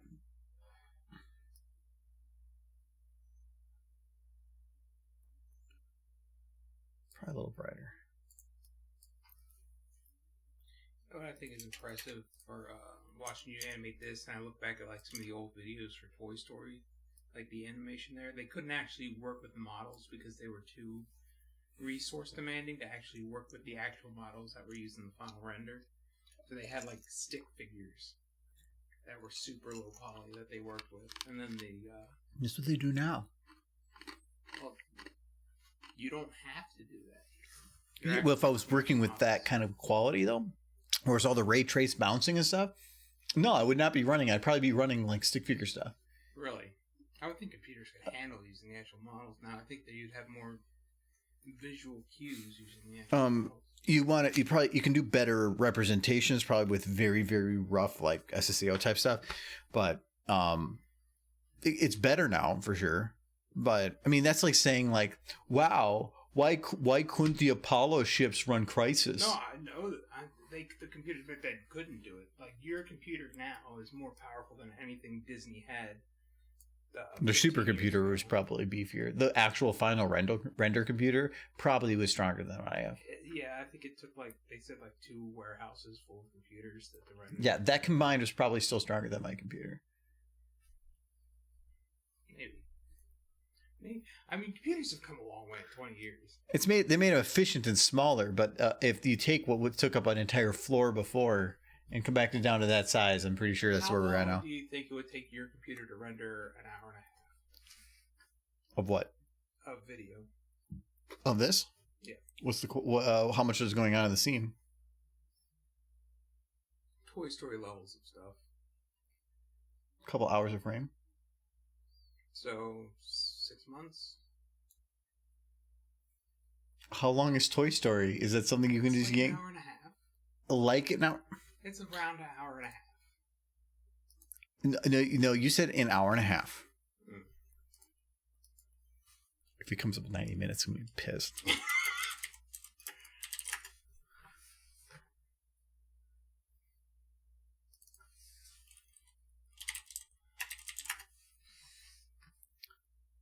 It's short. I was 9 minutes short. Yeah, it was fucking lazy. And that's probably I don't know if credits are included in that too. So it's laziness. And that was probably running at 24 FPS. Look at that. Each Toy Story movie, it's a little bit longer each time. No. 1, 2, 3, 4. Oh. They put them out of order. It confused me. They? Who is they? The people at the Google. Yes, Google is there to mess with me. No, it was a different time. The computers probably then weren't going to run great video games because they probably were ultra specific to running one very fine thing. Yeah.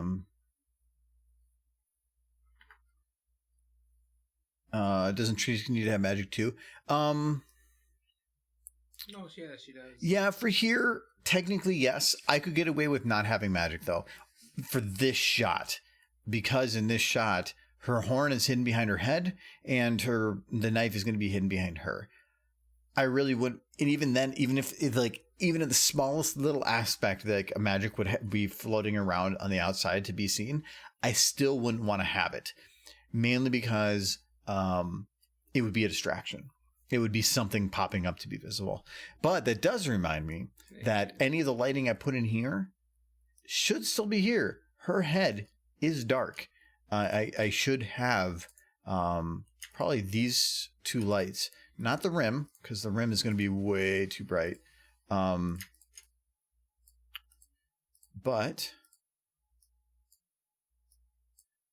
now she is much more balanced in lighting.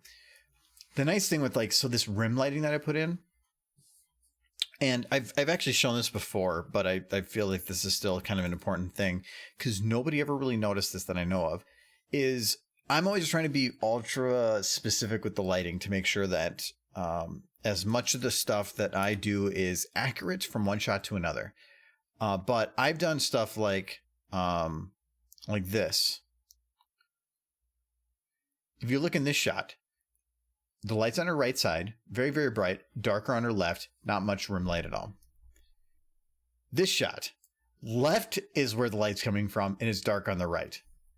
Nobody noticed that. Nobody ever said anything about it because it just worked in that moment, and because the previous shot to this was a breakaway, completely separate. If I were to jump right from this shot to like this shot, then it would might be more noticeable because you're immediately having a connection. But because of that break and because you're paying attention to a story, not what direction is the light coming from, nobody's going to really notice. And so I try to do what I can to be accurate. But in this case, because there's a brighter rim here and the fact that it's not going to be here, nobody's going to notice. And if you watch actual movies, they do that all the time. I started like actually watching some movies where I would pay attention to how they do the lighting between the shots or positioning, or it's a mouth moving for somebody that's off camera. So like when they have a person talking here, do you hear the voice and the mouth isn't moving? Parks and Rec. If you ever watch Parks and Recreation, they do that all the time where they have a person standing here where the person here is the one talking and you can't, and the mouth isn't moving. The mouth is fully still, but their voice is coming out. Thanks for the follow, Art. It is just, you can cheat a lot. You just need to know where you can do it and where you can get away with it. Unforgivable. I know. But I didn't even know I did that. But I mean, that was years and years ago. And now continuity is a little bit more important for the stuff that I do. There, it was very much a patchwork of stuff and me just making guesswork along the way. But I learned a lot, and that's the important thing. But in here, the idea is, actually, is the knife visible here? Yeah, the knife is even visible here, so you can't see it. Is that the knife? No, that's her name tag. Yes, you can't see it, so I don't want to magic. But yes, in here, there would definitely be magic.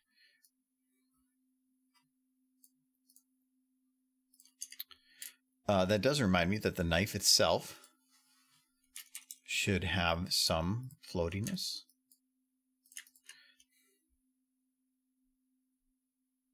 I might actually wait on that. Because there's going to be, there's other shots. So like in this shot and a bunch of future shots, she is also going to have floatiness for the knife. And any animation I put in those ones should probably be very similar to the ones that are done this one. So I probably want to make a like cycle of how it should float. And then I would copy paste it in here so that every shot is using the same kind of float. Because you don't want to have it where her magic here is suddenly acting different. I don't know how I'm going to animate now compared to a week or a month from now.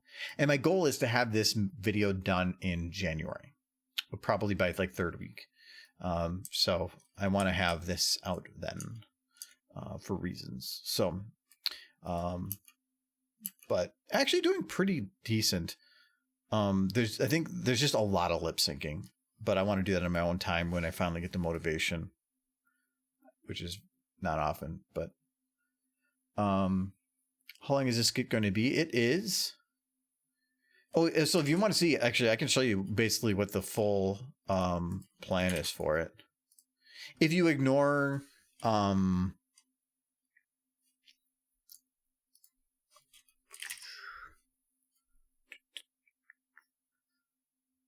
Cactus Canyon? No. Oh, it's Castle. Mm-hmm. I was thinking Candlelight. If you ignore the fact that there's really no lighting done any of it, and this shot is going to change very heavily. No, this shot. This shot is going to change quite heavily. And that I'm not going to jump to the map on the other one because it's two different maps. I can show you what I have for now. I will keep the lighting on for one shot because it's the only one that's lit.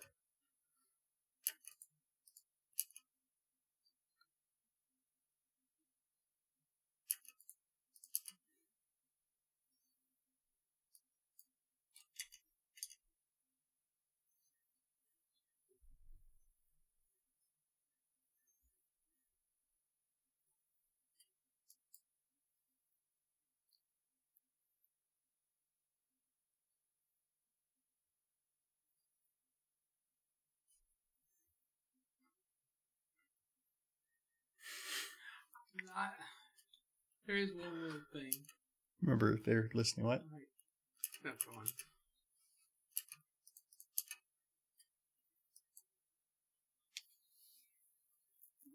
Oh, this shot I want to change.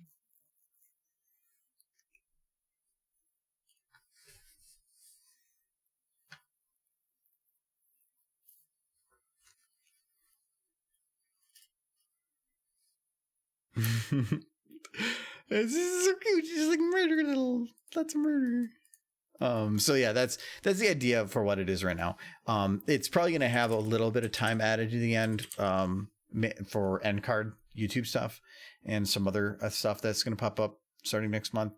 But other than that, yeah, that's not that one. It's going to be fun. I love this type of comedy where jokes that can be told without words, and that's what a lot of this is. There is one little thing I want to do to this scene though. After Trixie lifts the knife up, I wanted to cut back to Celestia slowly bringing the cake up to her mouth, but with her eyes locked on Trixie. Like, Celestia's main concern isn't the pony with the knife, but if the pony with the knife is going to lunge at her while she's trying to eat her cake. Like, if you could just cut back to her. Well, normally there's the end card scene, and normally an end card scene I will put some animation or something. So I already have on here a built-in cut to black. This is what slug is, which is just the name when you add a slug.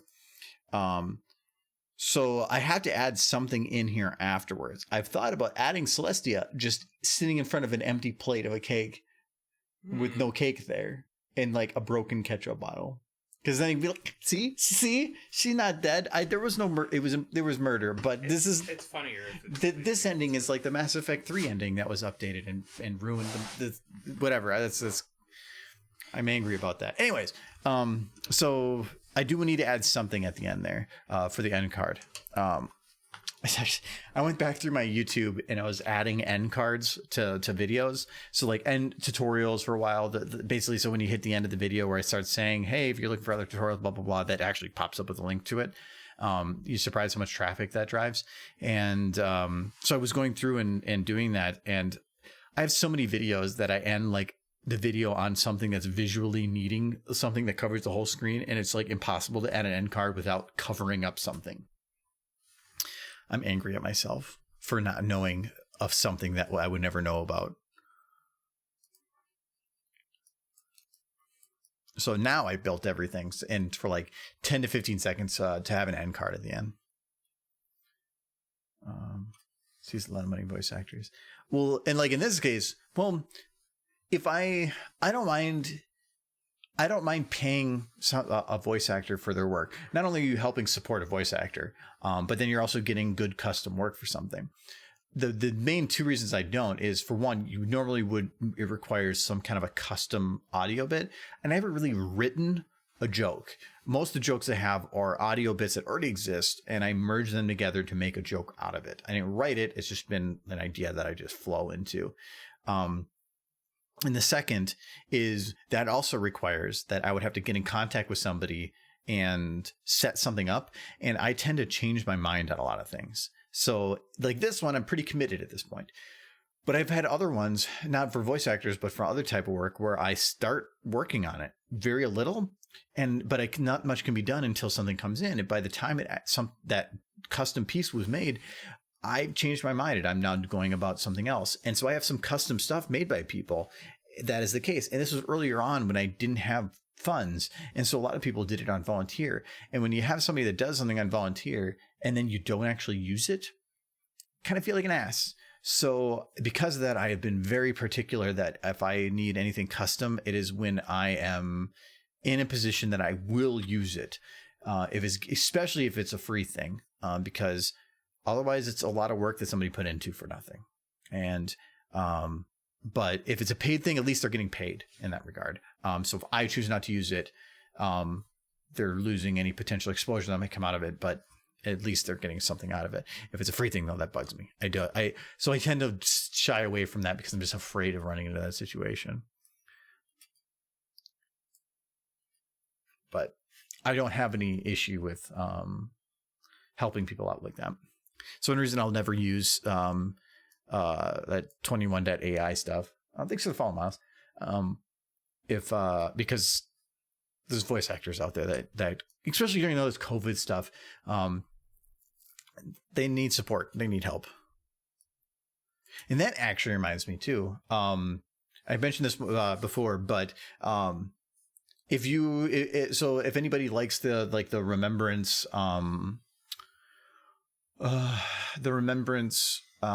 like drama that Ashley H has made, she's kind of going through a rough time right now, which is just because YouTube can be mean. If you're able to go to her channel and let her know that she's doing a great job, she has a video that like with an update thing that's kind of explaining everything.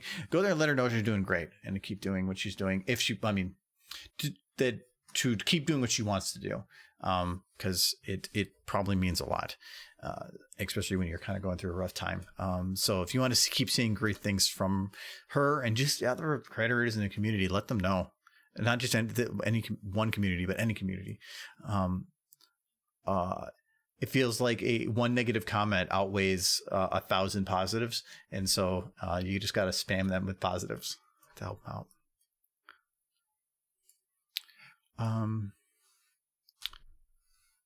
I think for the most part.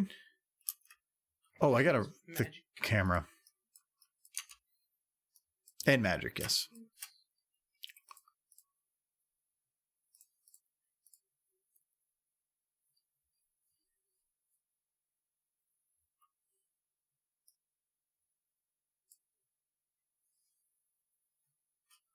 I did position on the last one, didn't I? What? She's eyeing that cake. I want that cake. I will continue to push for the cutback to Celestial. They're just like bringing the cake. These are both.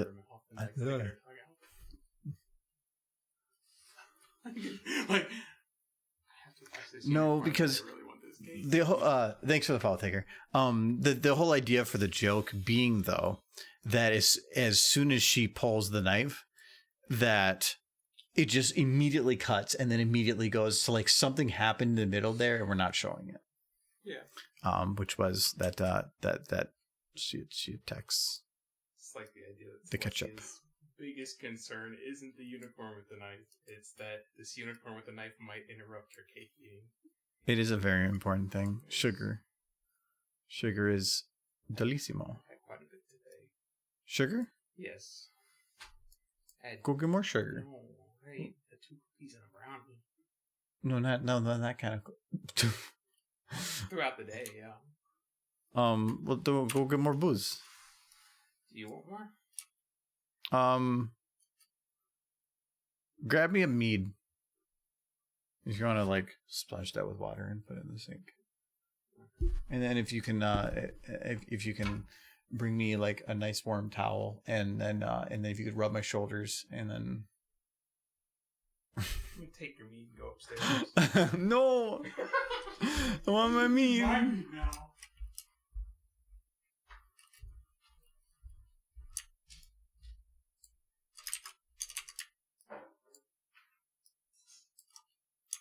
I was gonna say don't touch my mead, but it's a little hard to bring it over. If you, otherwise, don't. It's like the dog meme where it's like no ball, only throw. How is mead? Have you tried Sizer? So, I love mead. The local cidery that we go to, Sociables, has a mead that they make there, and they can it. We get it off the tap too, but they sell it in the can, and that's what I have. And they in every March they do a March mead thing, and so normally when they do that, they'll have they already do infusions, what they call it. So they'll take ciders that they make there and they'll infuse some kind of other fruit with it that's in a very, very small batch, like a 55 gallon or something. And they'll sell it till it's gone. And so you get some really, really neat flavors in there. And so every time we go there off the tap, you can get those. It's just not canned. During March, they do that with the meads. And my favorite mead they've ever made was a Sizer mead. and it was the perfect blend of apple and honey. It was absolutely delicious. I was going there like every week and picking up more because you couldn't get in a can. They would can it for you in a crowler. It was basically like a double-sized can, and it was good. It was so good. It was my favorite thing they've ever made, but it's only small batch. They don't sell it otherwise, and it's only during March. So but yes, Sizer mead, delicious. It is very, very good. This, thank you. I like that, and I like their banana cider. The banana one is, I actually didn't try it while we were there. Where's my name? Wait, longer? Hold on, camera's going to go up for a sec. There it is. It's looking for my thing. Okay. So this is Mead for Smeed. Mead for Smeed. It's by Sociables. And Sociables is a local Minnesota brewery. And the bicycles is their thing. So Mead for Speed is like a reference to speed for the bike. What I like about them is they're low sugar, and I'm trying to do like a no sugar thing. So this is 5 grams of sugar. Their meads are even less. I think for like the larger cans, they're usually like 7 or 8, and they're good. I don't know where they sell them outside of Minnesota. I'm guessing that they do distribute, but Minnesota you can basically find them anywhere. Probably not too far outside the state, though. I know that I never saw them in Kentucky. We actually on Sunday, because with Kyle, and he was here on Tuesday, we went to Sociables because they're still open outside. Minnesota mandate has everything indoors shut down, so they have an outdoors. And you would think, Minnesota, it's freaking cold. Well, it was actually 35, 40 degrees that day. Now it's probably even a little warmer, maybe low 40s. But they actually put a wood fire in a barrel at every table.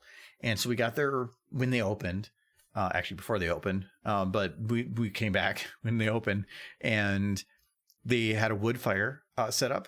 We got some drinks. We were there for 5 hours at a table outside, just chit-chatting with some alcohol and a wood fire. And it was awesome. It was a lot of fun. But then you're also getting all the drinks right off the tap, which is always good. To go there. Are you in Minnesota? Because if you are, just look up Sociable. It's just, I mean, it's about as sounds like it's spelled like it sounds. But I don't know if they're going to do Sizer again in March. But again, you have to wait till March. And you have to get it from the location. They don't sell it in a can. I wish they would. They did, what was their 3 last year?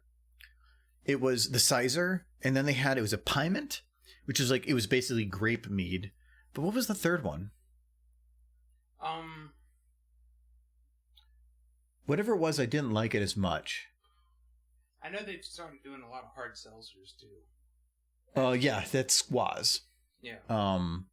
Which is pineapple, guava, and tangerine. Yeah. They got the banana cider one, and then they had the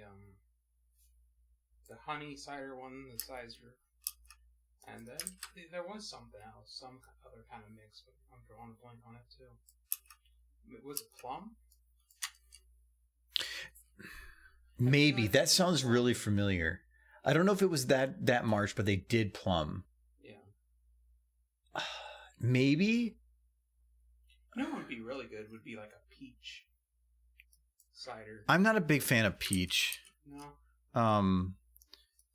I don't know. I used to love peach, but I feel like peach is like an overpowering flavor now. I love Not my thing. Doesn't mean it wouldn't be good. And it really, with how they do things, I probably would enjoy it. Mm-hmm. But if they just bring back Sizer, then I'd be happy. Sizer was the best. Sizer was definitely the best. And actually, Piment was similar. Thanks for the follow, Cyclone. Sizer was, or the Piment was very, very similar. It was just grape, so it was another fruit.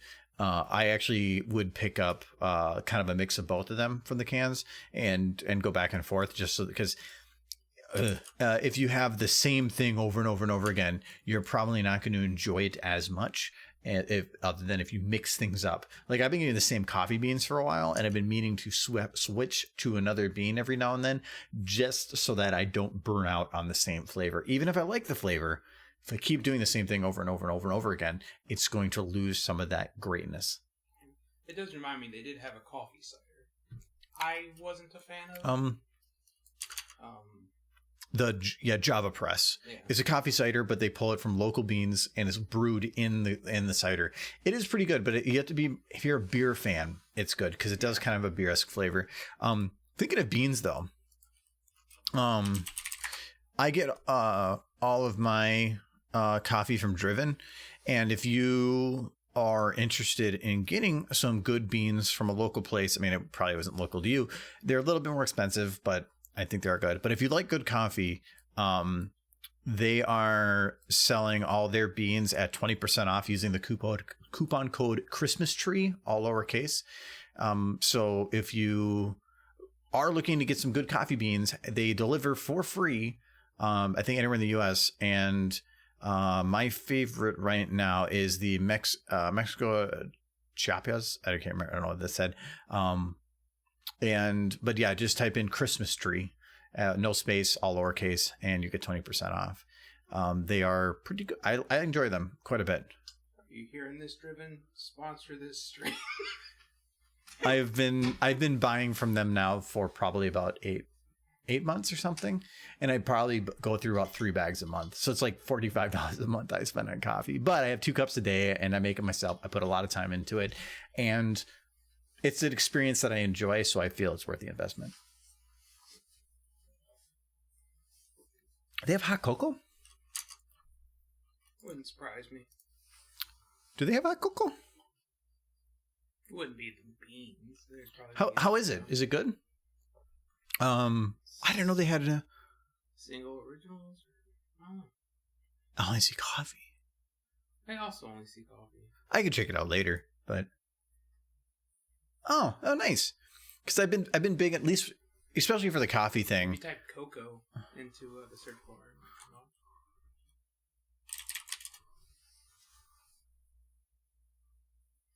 Yeah, it might be. It might be in there somewhere, but I just have to dig around. Candles? Fundraising. Oh, that was in June too. Mm. But no, they're. But no, I do enjoy the company, and actually the main reason I got them from, they are 4 miles south of me. It's COVID, so that doesn't really change anything. But it means that if I order something early in the day, I usually will deliver next day.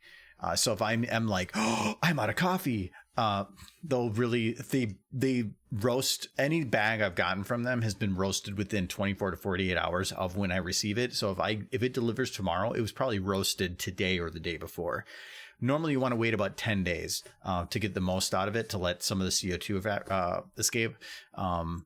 But it still means it's fresh compared to if you buy it in a store where you don't know. And that does make a difference. But if you're just doing and you can buy pre-ground from them and tell them the way you're going to brew it to pick the right grind level. But if you're already going to do pre-ground on like a drip coffee maker and you put a bunch of creamer in, you probably don't need to spend that much on coffee. He meant that in a very insulting way. She went to the store. Does Driven sell in store? Actually, I don't know. BRB, I'm going to eat some giant gummy worm. Sounds like there's a story to that one. Just a heads up, if you hand this man a thing of pre-ground coffee, he will turn his nose up at the offer. So I am picky on my coffee, but it's because I want good coffee. No, pre-ground coffee isn't a problem as long as you use it within a decent amount of time.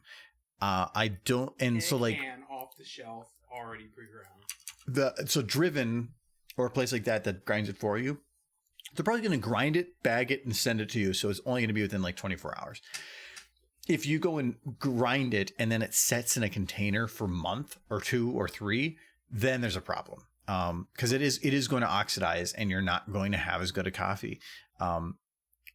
Normally, if you grind coffee and you want to use it without putting it away, you start losing a large portion of the flavor within like 15 to 30 minutes. So I grind everything within about 5 minutes of me using it, which is the better way to do it. You get a grinder, it lasts you a long time, and then you can just buy everything whole bean. Don't you know the best part of waking up is Folgers in your cup? TM. That's not an opinion. It's a fact. Best part of waking up is coffee in your cup. Folgers. That's no. what I heard. I have, there's plenty of Folgers outside. If I want Folgers, I will go out there with a cup, dig into the dirt, and I'll put it with some hot water. It will taste the same. You're not wrong. It's pretty nasty. It's nasty. Folgers is cool. Folgers is I want caffeine and I don't care how it comes into my body. You're better off with Folgers just taking a spoon and eating the grounds. Coffee. It'll actually taste more like coffee that way. No, if you I think 8 o'clock coffee, if you're looking for a cheap coffee, I think a dark roast, they're actually pretty good. But they're good. If you're Starbucks is actually not that bad. Starbucks isn't bad, but a hard time. Starbucks is if you're putting creamer in anything, it doesn't matter because you're usually going to cover up a lot of it. It does matter. But I drink. So my main diet is to go no sugar. But the main thing is I do intermittent fasting, so I don't eat until 1 o'clock. So coffee is my only thing I can consume in the morning, as long as it is black. So I'm not putting any creamer in it. Because of that, I was trying to improve the way I did it so that I would enjoy the black coffee. And now I'm at the point where I enjoy it as black coffee more than I enjoy it with creamer. So because of that, and that's because I actually figured out how to make coffee better. I wouldn't say I'm like the best at it. I might not actually be hitting that mark, but it's at least good enough to me right now where I just enjoy it supremely. So, but yeah, there's was it one of the guys in Discord was saying like coffee, people that like black coffee are hate themselves or whatever, and I'm like, no, but that's the thing is it's because most people think of coffee as this super bitter thing, but they're thinking of like gas station coffee that's been sitting in a burner for all day and then they pour out of there and that's what coffee is. But that's not what coffee is. That's what American coffee is. American coffee is bullshit. And if you put the time and the effort into it, like I use an AirPress for my coffee and its recommended temperature is between 80 to 85 Celsius for brewing. I was doing it around 90 for a while, and especially when the kettle broke, I started using it much hotter because a lot of places were saying just brew it as hot as possible because by the time the water transfers down the line from the kettle to sitting on the counter for a little while to being poured, it's going to cool off a lot. But since an AirPress wants a lower temperature than even like a normal pour over, which is 90 to 95. This one's 80 to 85. It was not good when I started going the hotter route. And when I dropped it to 80, 85, it made a huge difference. So if you think about that, all I did was change the temperature by a couple degrees and it made a drastic difference in temperature. But if you're suddenly looking at different quality beans, grind, brew method, time, weight, all those factors can also do that. And if you mess up any of them, you start getting bitter or sour coffee. And that's normally what is going on at a gas station, is a lot of those are people that are just throwing, like at work, they would take these giant packs that were like 3 pounds of ground coffee and they would pre-ground coffee and they'd rip this super cheap coffee open. They would throw it into a machine that hadn't been cleaned for months. And it would run through the hardest water I have ever had in my life, to where I brought my coffee on my brew method to work and just used the water being the only difference of factor. And it was disgusting. And their coffee there is so bad. But people drink it all the time because they're like, this is what coffee is. No, it is not what coffee is. You just think that's what coffee is. Coffee comes in a little plastic container. You should. I know. No. I knew immediately your follow up was just going to be bullshit. That's what I drink at work, and I'm fine with it. No, the coffee he makes is better. Don't get me wrong, but in the morning. But then you go, as soon as I'm like, here's your cup of coffee, you're like, great, coffee make.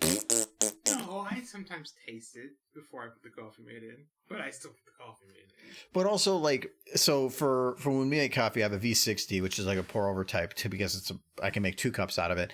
I don't like what the V60 comes out of more, mainly because it's actually it's not as strong. When I make the AeroPress, it is only about that much in a coffee cup, but from 20 grams of coffee, it's a very strong cup of coffee, but it is also very flavorful. When we do it, it feels a little bit weaker. So Bones coffee is supposed to be small batch. I think I've heard of it. I wish we had that coffee mate thing here. That's not how coffee works. No, it's there's a guy I watch on YouTube, James Hoffman. Even if you don't like coffee, he's just interesting to watch. He's an English accent and talks about coffee in an expert sense, and just as fun. And also he has a lot of videos where he's trying very, very disgusting coffees, and when he's just like, oh no, oh no, and it's great. But he's taught me a lot on stuff, and I got taking the information that he had, I was able to merge. He gives you not just the information of here's the baseline to start from, but if it tastes like this, try this, and if it tastes like this, try this. And so I did it, and it tasted like one of those, and so I started changing that until I got to the point where it was good. And now I mathematically do all my coffee so that it hits that mark every time. See, that guy's got the right idea. You need Fruity Pebbles flavored coffee. Wait, s'mores flavored coffee plus Fruity Pebbles? Like a bowl of Fruity Pebbles? That's what I'm thinking. Or is you got like Coffee Mate Fruity Pebbles? Yeah, either of those seems weird. Either somebody put something in a box that shouldn't exist, or somebody made a bowl of Fruity Pebbles and a cup of coffee and then looked at both of them and said, why do them separate? Fruity Pebbles flavored coffee would be interesting. I'll give it that much. If it was black coffee, that would probably not be very good. If you put some milk in there, no. The coffee has flavored like fruit. The coffee is flavored. Is it flavored?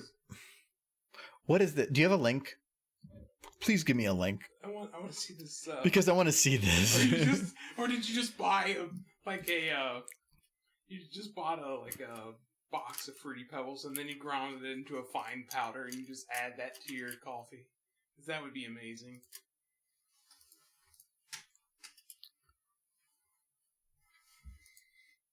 I was doing something at my parents' house when I was there not so long ago, but they had awful K-cup coffees, but they also had like the Swiss Miss cocoa things.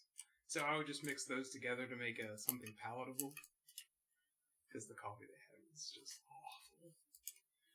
Pretty sure. Well, it's because you're used to my amazing stuff. He posted a link. Okay, yeah, I need to see this. Oh, actually, you know what? I have this open. Okay, that's a s'mores one. Okay, yeah, that's the s'more one. But I want to know what. So what a lot of these flavored coffees is what I've been normally doing is I do single source coffees where like it's a coffee's coming from a single location, because you can really start telling the difference. So thanks for the follow, Leo. Coffee from there's dozens of places around the world that are all going to, because of differences in location and elevation and high humidity, are all going to have a different style, and they're all different varieties of beans. So the word coffee is very different depending where you pull things from. So I've been liking single source because I can get to taste all those differences. Flavored coffees are a whole different beast, because you're taking that and you're adding a bunch of stuff to it. So like in here, s'mores. Okay, so it says Arabica beans, but that really is very, very broad, and it's not going to say much as to where was the source from it. So I would want to know that, because like I'm not normally Ethiopia coffee is really, really good. I'm not a fan of actually Ethiopia coffees. I found like Mexican and Guatemala are my favorite locations to pull from. So where was it pulled from? I'm sounding really pretentious. I mean, that you always have with your coffee, but that's fine.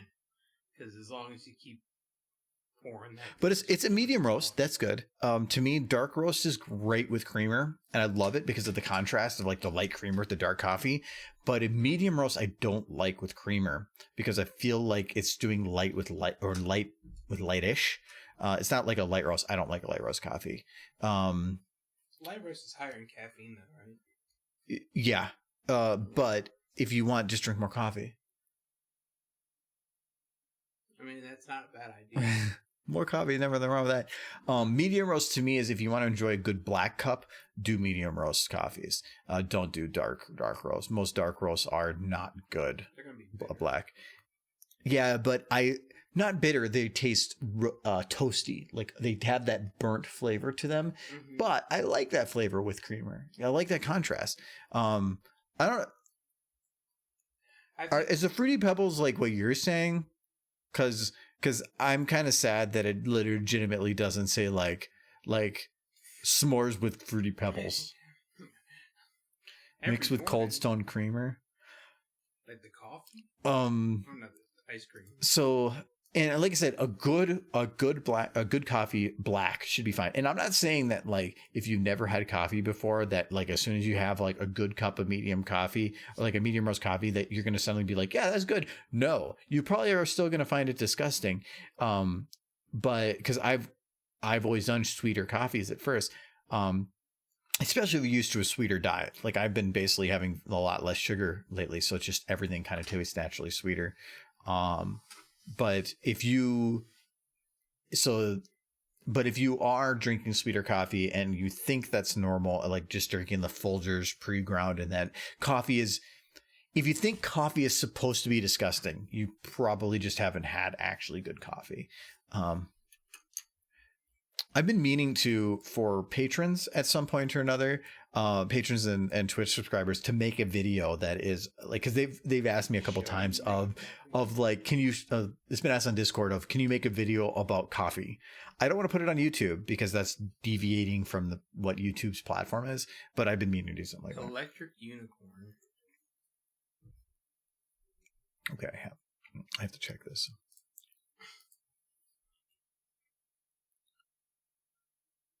Well, small batch, fruity cereal. Yeah, that's the Fruity Pebbles one. Delicious fruity cereal and milk flavor. That just sounds like we're not going to get copyright. Mm-hmm. Yeah, it's just a rabbit of beans, though. I want to know where is its source. Usually, if they don't tell you where, it's because they've just been mixing a bunch of beans in from different sources, which is fine. It's fine if they mix it together. But the flavor usually comes from some other stuff. I like to know, though, because there is legitimate locations that I just enjoy more than others. I went through Driven's entire website and I went down like the list and I basically bought everything they have. And some of them I just didn't like. I thought I would like Ethiopian coffee. I like the smell of Ethiopian coffee. The smell of fresh ground Ethiopian coffee actually smells like cookies. It just doesn't taste like cookies. So I didn't like it as much and it didn't settle with me as well. Maybe it's just like my body just didn't like it as much. But Guatemala was pretty good, but the Mexican one is definitely my favorite, which it has a hint of raisin, which is a weird flavor you would think, but it's actually really good. First type of coffee you could handle. Well, how do you make your coffee though? Because that actually matters. Do you buy pre-ground or is it just a drip coffee maker or do you have a special other way you make it? You know, when I was young, I stayed away from coffee pretty much until probably my mid-20s or maybe early 20s because I thought coffee was the nastiest thing on earth. Well, yeah, I thought the same thing. That's why I always did like the super fruity. I went to a Caribou so much that it's my sister. She probably wish me a Merry Christmas, but I'll call her later. That distracted me and I have too much alcohol. What was that? I don't know, but what I was going to say was that the reason my coffee was so bad is because it was a cold coffee that was left out that my dad had. He didn't finish it, and he put his cigarettes out in it. And I drank it. Okay, yeah. Thinking that that's how coffee tastes. Cold and filled with cigarette ashes. I don't, check that Bones Coffee. Maybe they have one of those too. No, that so that kind of reminds me. So when I started drinking coffee, I used to drink like cold press with like a shot of vanilla. That was kind of a mid brown. But I used to go to a Caribou so much that my drink was a large vanilla latte, skim no whip with a shot of sugar-free raspberry. And mainly that was because I used to have a drink called the light white raspberry, which was that, but then they changed it to the light white, or to the like a raspberry white, and they basically replaced all the sugar-free stuff with just sugared stuff. So but I liked it the old way. So I just asked for all the modifications. So, but it was a super, super still sweet drink. But that just helped introduce me, get me into coffee for a while. So I used to go to DeVry, and that was the diploma. If you were on here earlier when I pointed over there, not to say that don't go to DeVry. I mean, I've already been a part of a class action lawsuit against them. Go to a subsidized college, for God's sakes. Go to a subsidized college. That mistake. I could go into that for a while, but if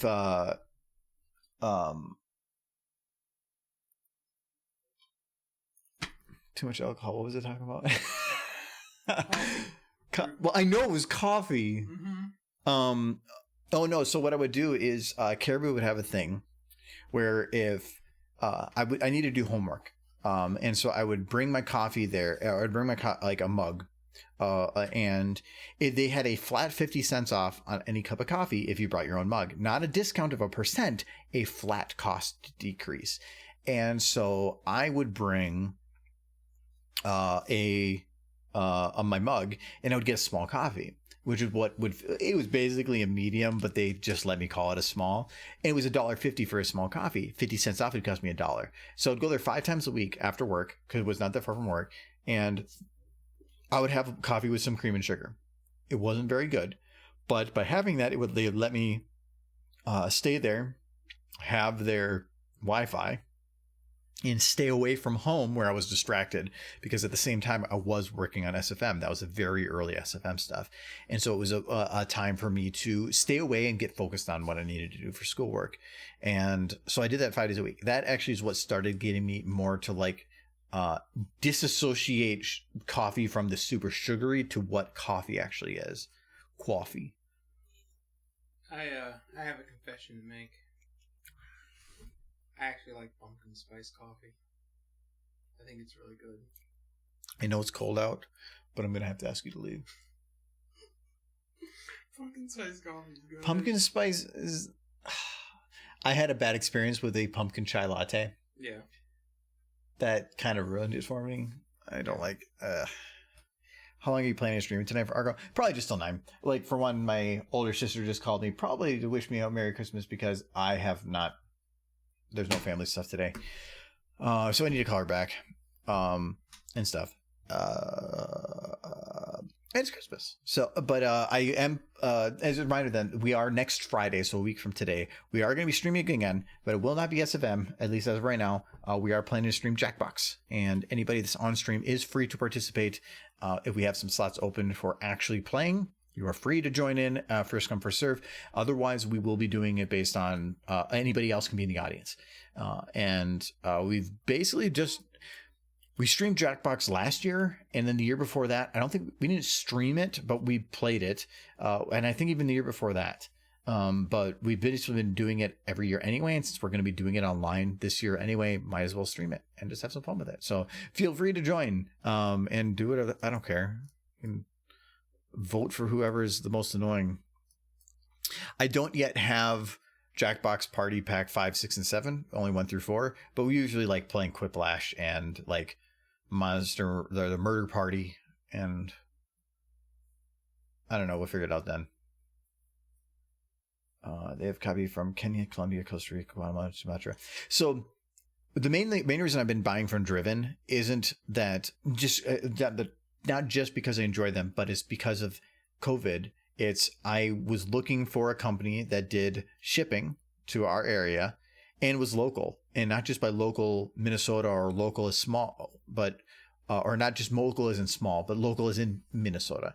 And this place is only a couple miles away, and they were small. So it was to help support a local small business.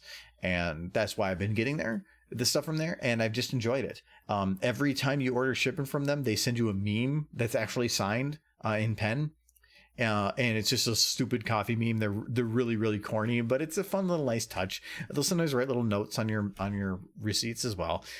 It's the personal touch stuff. And so it's a supporting local business. So I'm not just looking for what's good. I'm looking for a small business that can use the business because I like the stuff they make. And if I decide that I don't want to or I want to get from someplace else, I'm taking business away from some company that might need it. So that's what I've been trying to do.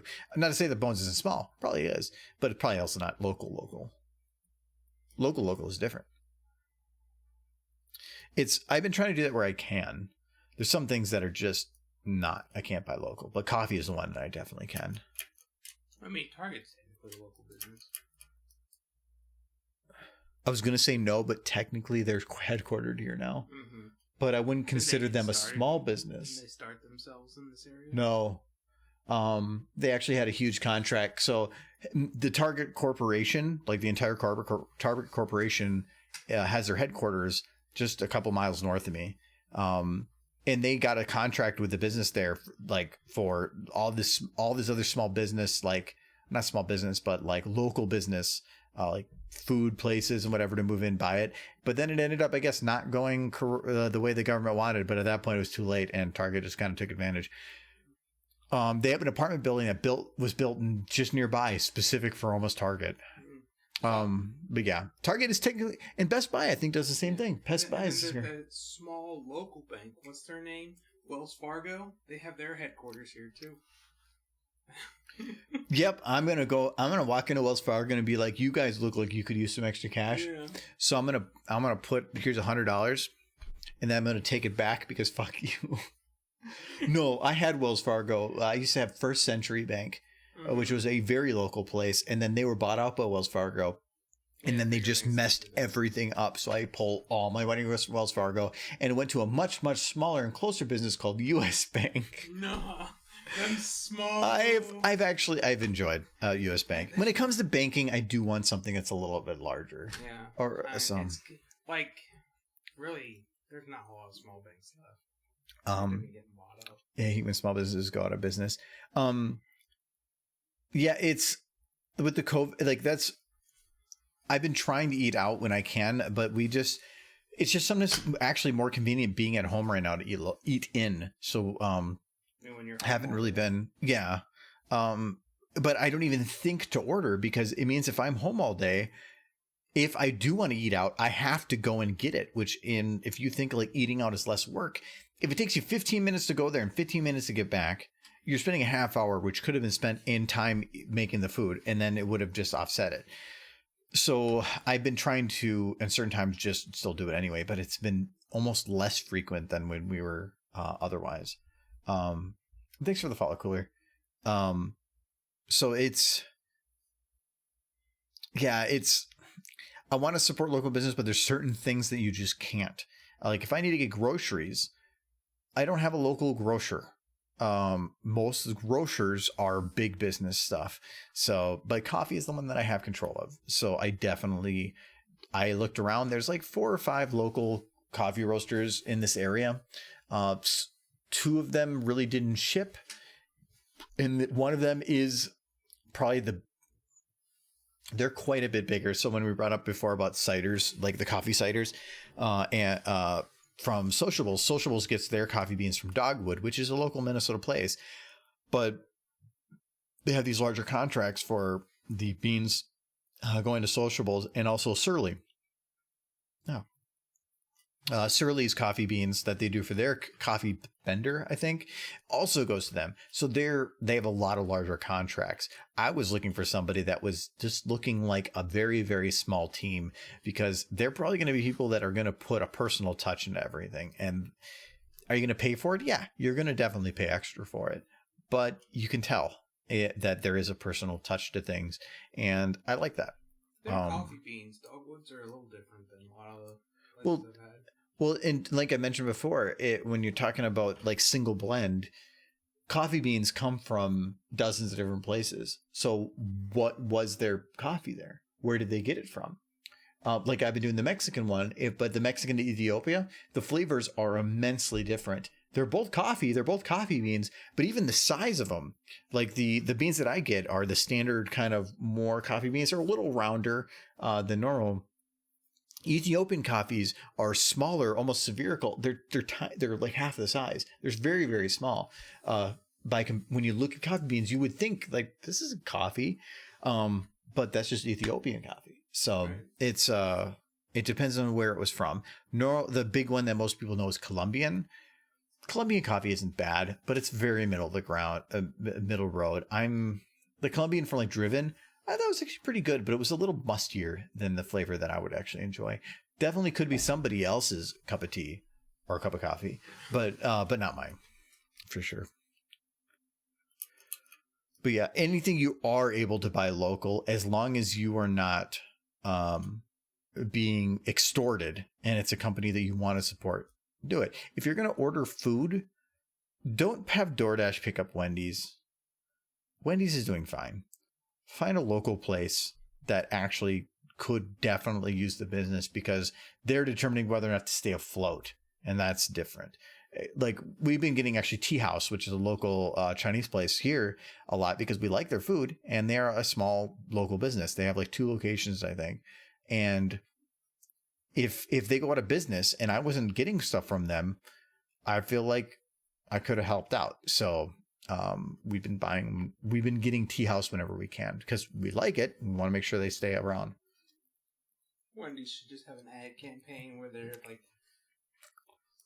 just like, please buy our burgers, or we're gonna have boogers. Boogers. Please buy our boogers, or we're gonna have to let go of this poor red-headed child. She will no longer have a job. Well, I mean, we're red and green right now, so we're extreme red. I'm super red.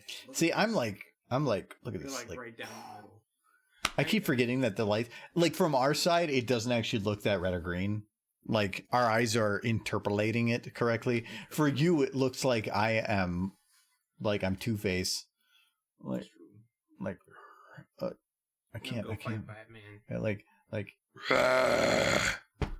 Yay! It's not like your impression of a happy person. That's all I know. Is impressions of happy people. Our local 2-room theaters open to sell their amazing popcorn, having fun in a theater they can match. Oh yeah, I can see. Yeah, and that actually is a good idea. If you really, really like a local theater and they're doing something like that, yeah, help support if you can. Thanks for the follow, Green. I actually our local theater, or not our local theater, but the theater that used to be at the apartment complex that we would go to had a we would go there all the time because it was kind of a personal touch, but it was just really fun. They were standard price, but they just had really good seats, like the full electric reclining stuff. It was just a nice experience, and we did enjoy going there. And they do theater rentals now to where, I mean, you could kind of do it before, but now I think it's cheaper to where you can rent out the entire theater as long as you buy so many tickets, and you can basically watch whatever the hell you want. If it's a newer movie, it's a little bit more expensive, but otherwise you can just give them whatever. And we thought about doing that, like the local brony group, have the whole group come together, have everybody spaced out as long as they're guaranteed to go there, have everybody split the price on tickets and play the MLP movie or like the season finale or something. I thought about doing that because those are definitely companies that have a rough time right now. And not to say that a theater is a local business in some senses, there's definitely some local ones, but I want to make sure theaters are kind of around when everything kind of settles down. He just said $4 for a movie theater, and I kind of want to tell my low budget theater story now. But most movies, so if you paid like the standard price for a ticket, a lot of it is they're trying to offset the cost of the film, but if you go to like those dollar theaters, those really, really cheap theaters, a lot of it is because they are 100% getting all their profits off of food. So if you walk in with a Skittle in your pocket because you were cheap, which I know you've done before. No, I've never done that. My mom, she's done that. Did she use you as the... No, she'd keep it in her purse and then just... Oh, see, those dollar theaters, the only reason they survive is because they're usually playing older movies that are much... Usually a single reel of film for a brand new movie is about $15,000.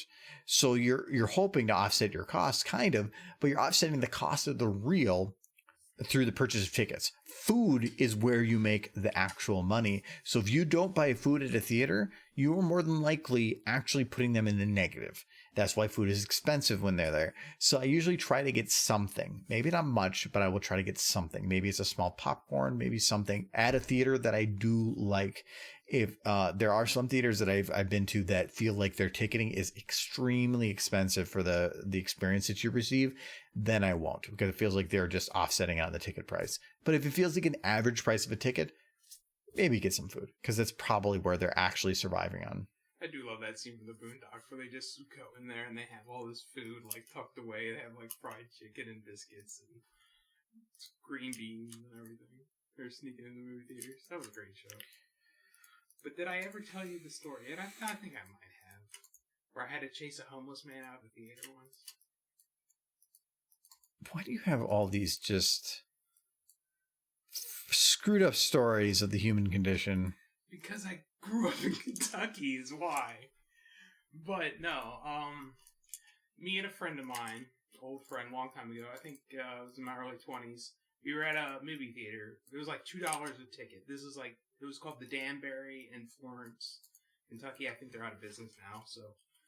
But, it was $2 a movie ticket, and we were there at midnight. It was like a midnight showing. We had nothing else to do. It was the weekend.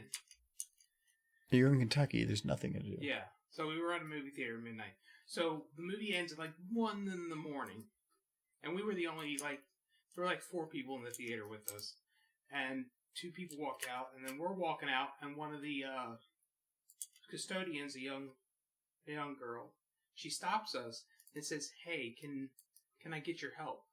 And we just kind of look at each other, and we're just like, sure. It's like I said, it's 1 in the morning at this point. And they're like, "There's a man in there, and we've left him alone throughout most of the day, but he's just been in there all day, and he's sleeping." It was a homeless man, and he paid the $2 for a ticket. Did you ask him? It was pretty obvious. His clothes were ratty. He was heavily Are you profiling? A little bit. The man appeared homeless, okay? Appeared home. Okay, that's good. That's Okay. good. Use they. Yeah. Anyway, she asks us if we can help her, and basically getting him out of there. So we agree, and we walk in there, and we wake him up, and he's pretty cooperative once he realizes that he's not going to stay no matter what he says or does. What was his reaction until he realized that? His reaction was befuddled, an act of confusion. Like, why do I have to go? An act of confusion. Yeah, it was basically like, I don't understand. I didn't realize the movie was over. Like, it had been over for Did he buy a ticket? Probably, like, earlier in the day. And he was just using it as a warm place to sleep. I can't really blame the guy, but, I mean, he had to go, because they had to close up. It was 1 in the morning. But yeah. Good times. That was it?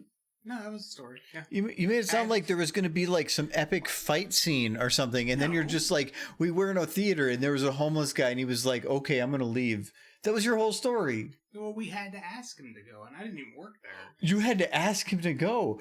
Oh, gasp. Oh, yes. You had to interact with a human I being. know, it's horrible. If you're going to start as... Why do you want me to fight a homeless man? You want this. You led me up on something and then you just ruined it. Okay, fine. Who here wanted an epic Michael, like, Okay. homeless guy fight? Okay. End this the way that you think it should end. It should end. Okay, so we told this man to leave, and he's like, I will never leave. This was It has to be realistic. This was my father's... No, I want to have this believable. You But can't it is just... father's. No. I don't want no freaking Darth Vader story. No, this was his father's theater. Theater? Yes, theater. Don't you start. It's pronounced theater. I'm thinking of that, like, rap song. It's like, the alligator crocodile theater, or I drive a Chevrolet movie theater. What? I can't remember the song.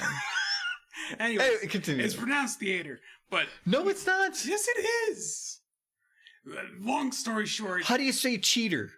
cheater, How do you say theater? theater. It's not theater. It's the same spelling. No, it's pronounced differently. Hold on. It's pronounced theater.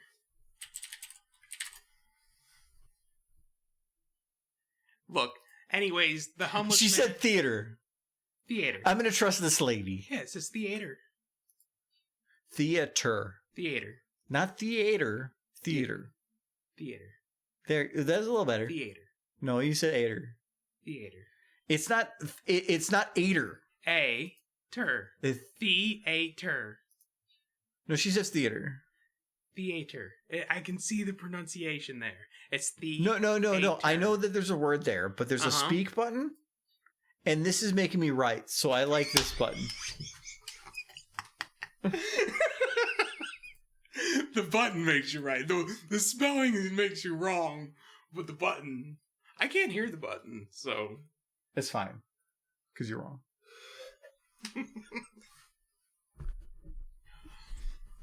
And if this was saying the other way, I would just keep looking. Because I'm gonna... See, even down there, it says theater. Wait, okay, what does this say? Theater, with an emphasis on the E. No, this is an E and then an upside down E. That means that it is evil. It's like... No. Minnesotans, they think gooses are gray ducks. It's madness up here.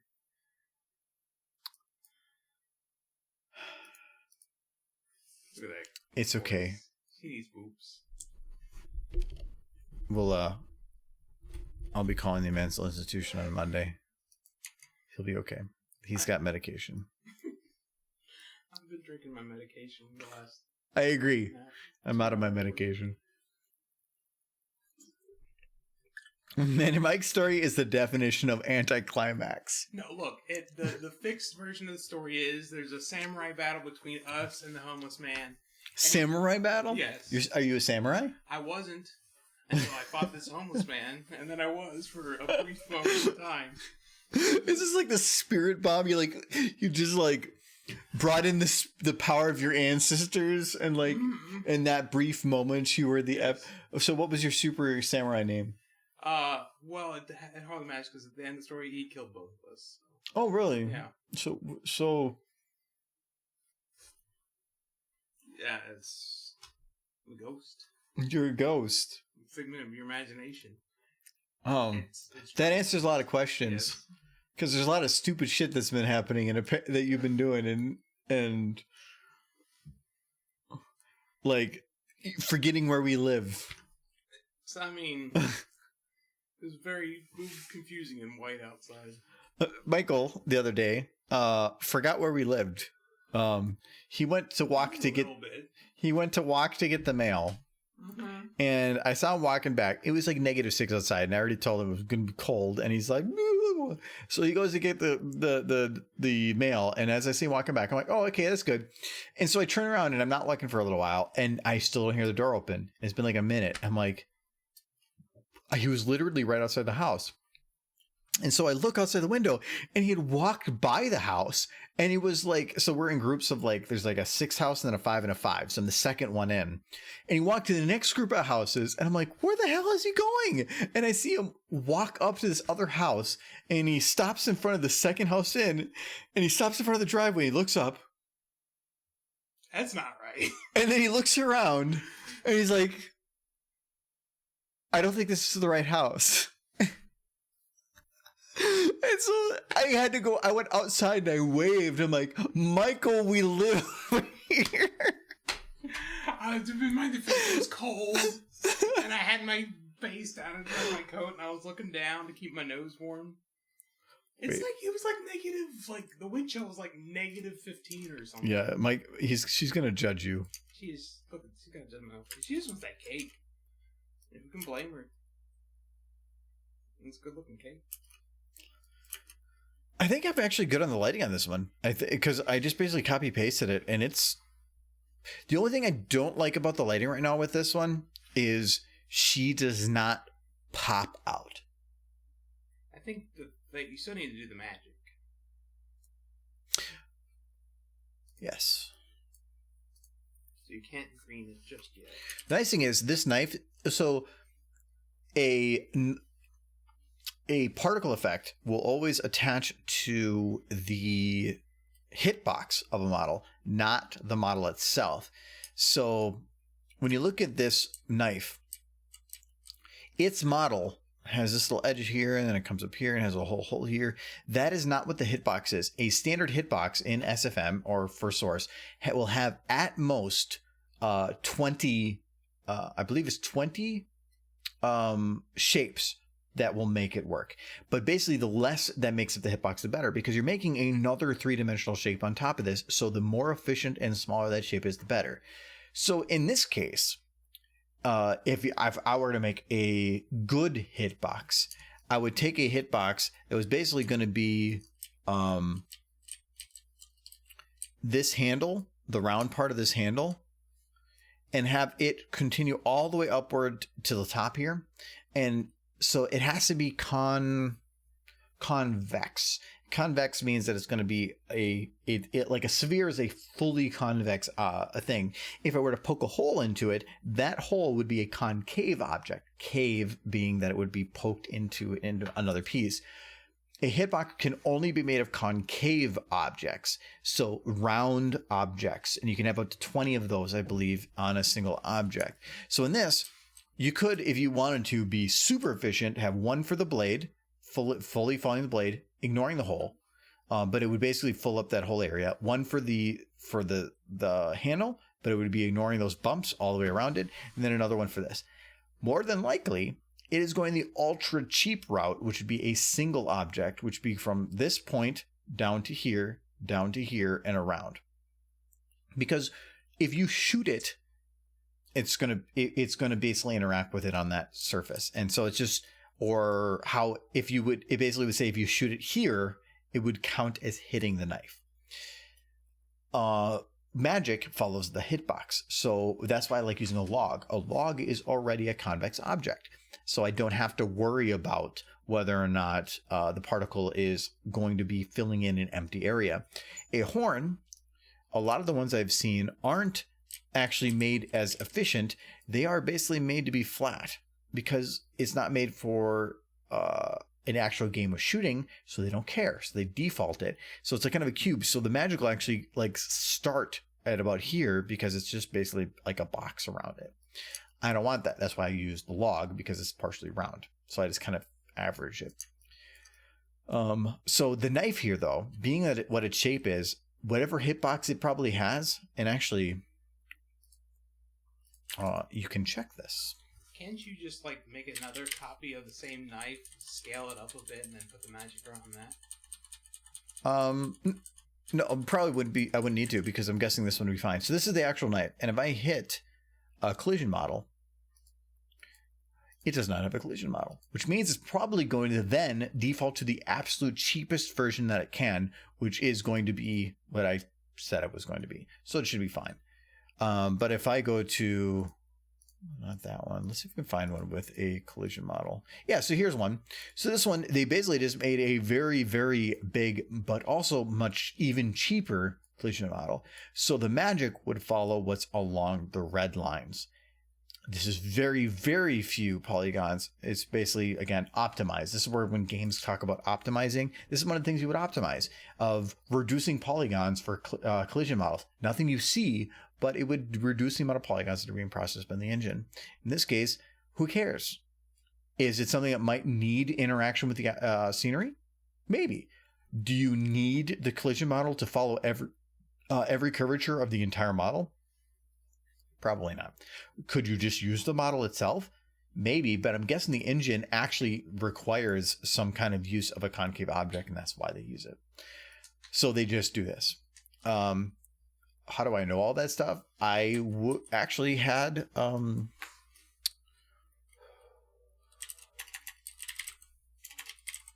some of these. I thought that would be it. So these are models that I had made a while back. These are converts from an MMO that I had done for a while. Way back. And these are actually the most efficient hitboxes that I could use, because these were used for Gary's mod. So I wanted to have it to where people could shoot and interact with it. So I actually built the hitboxes to follow the contour of the model as much as possible. This is not a single model. These are multiple. So this one right here is a single model around this outside piece. That's why you can see some empty space here. So if somebody clicks and shoots the model here, it would still hit it.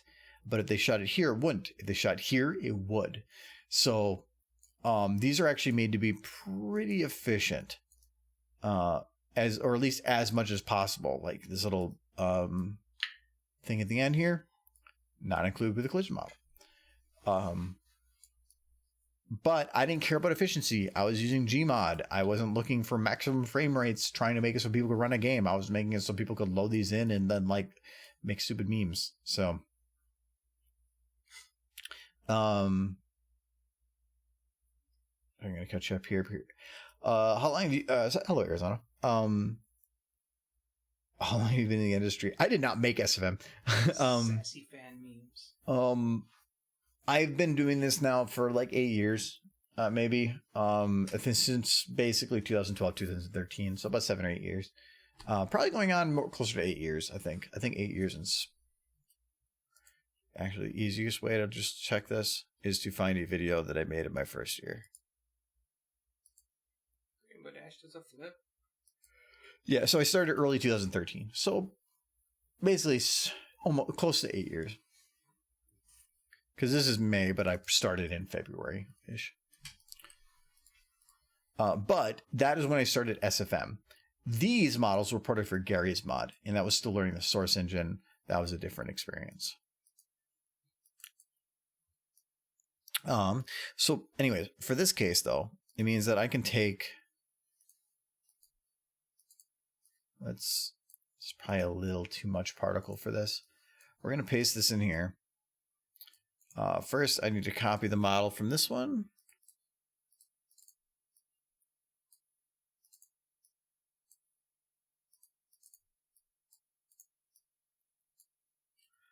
So this one looks like the particle effect is probably going to be a little wider than I normally would need. You can see that because it probably doesn't exist, it probably didn't even contour it to be efficient.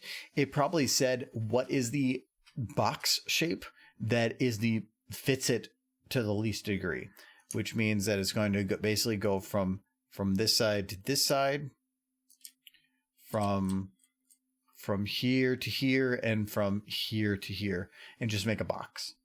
And because if it doesn't have something, it's going to just attach it to something. So that's why you can see it. The magic goes all the way, and the particle itself, the little circles are centered at the edge here. So you can see some of these are centered about here, which is about where that is. So that makes sense. In this case, it probably works fine. If I wanted to improve this, the only way I'd really be able to do this is to take another knife, lock it to it, and just shrink it down. But even then, it's going to shrink down the top and bottom much quicker than the left and right. So I would have to like dig through a model to find something that works much better. It's just not worth it. In this case, it's magic. It's covering the object, whatever I'm gonna call it. What color is her magic? Is blue? I do believe hers is the same as her eyes. So I think it's more of a magenta, but I could be wrong.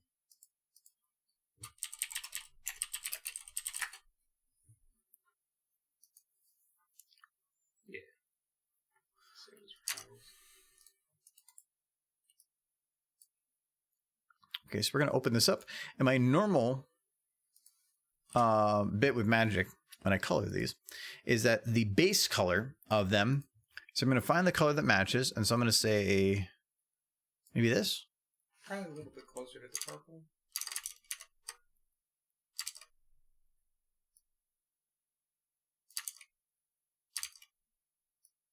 I think it's pretty good.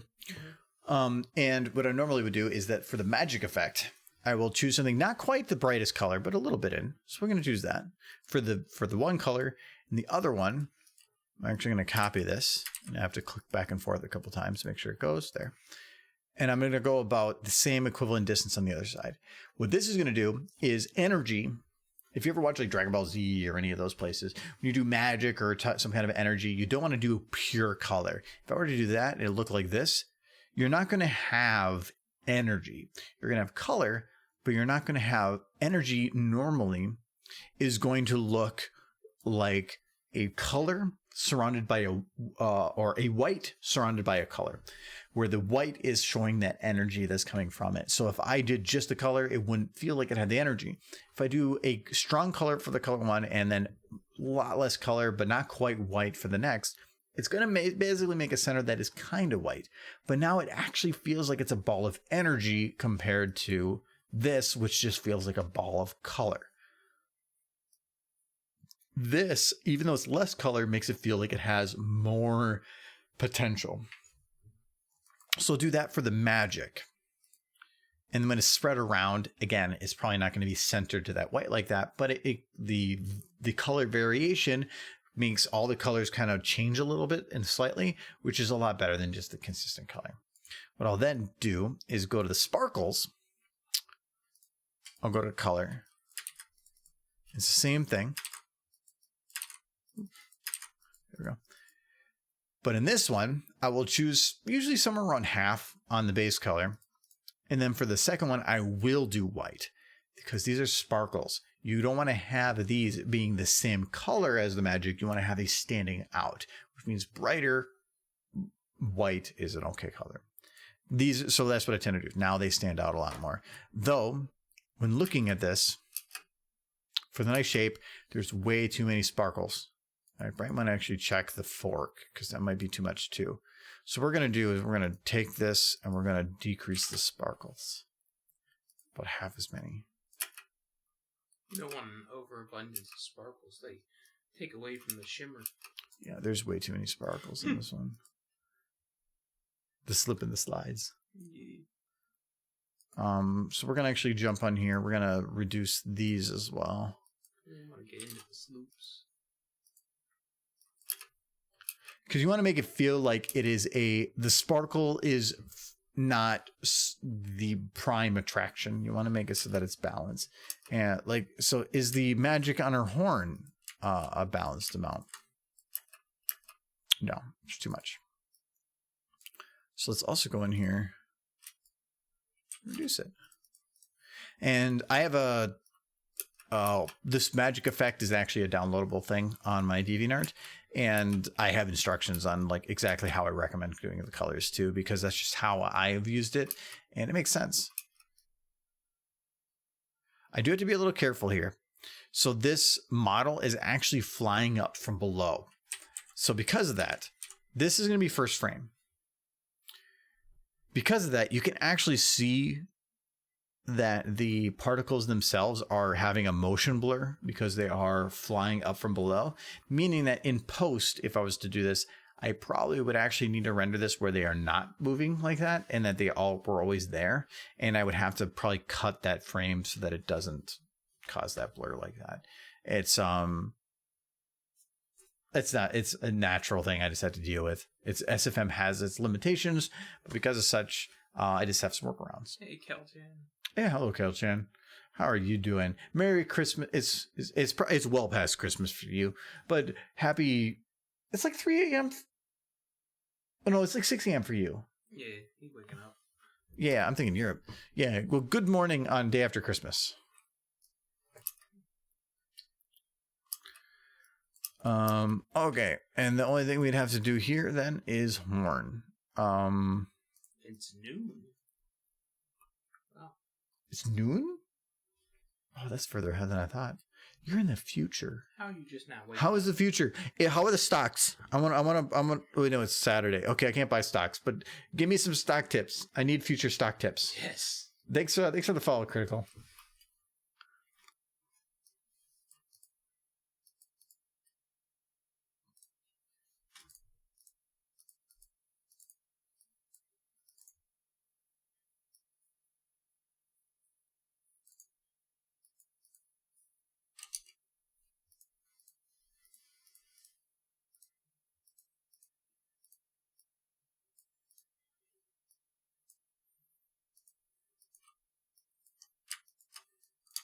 Investing gold, just like the commercials.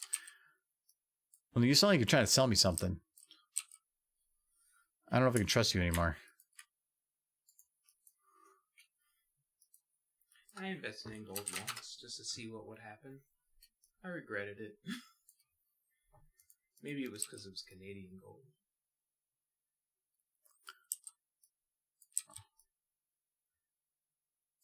Okay. So normally for the horn, I would just basically go until it's the very tip, right about there. And then I can just copy this. Probably might not be exactly what we need, but so this is going to be for the horn.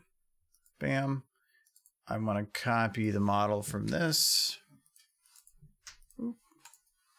And this type of attachment only works if there's a specific part on the model that tells it to pay attention to its control model. If not, then what I'm doing right now, if you do it on any particle, is not going to net you the exact thing that you're wanting.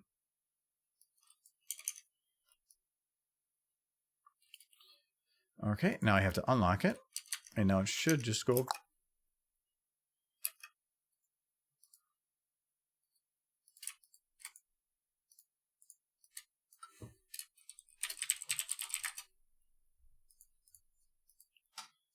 Particles. Okay. There we go. There we go.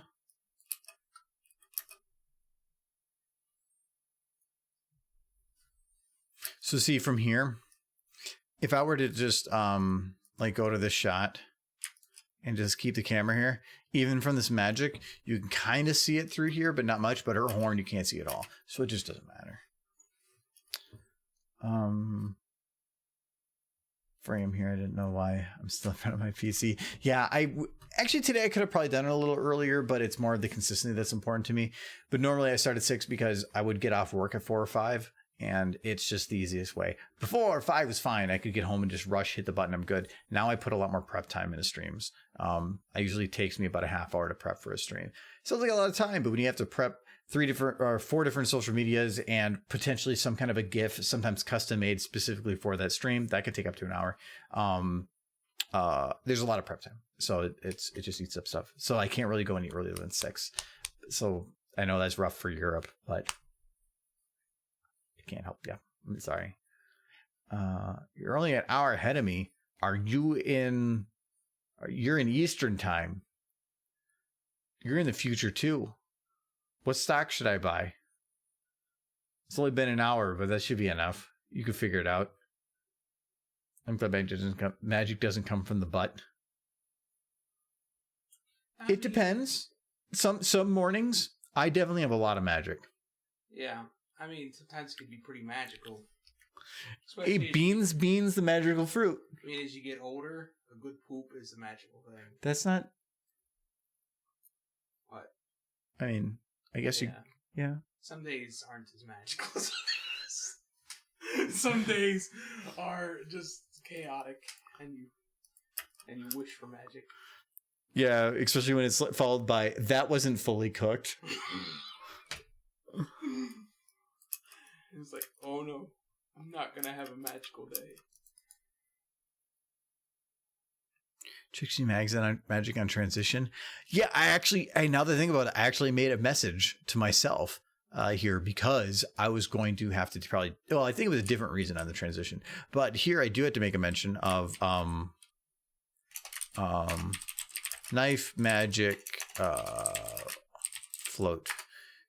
Just something, because in here I want to mark it green because it's basically done. All they have to do is add that animation to it, but I'm not able to do that until I figure that part out. But I want to figure out some of the other shots first. So here I'm going to mark it green, and any of these notes are just notes to myself of these are something I have to pay attention to either on render or before I finish.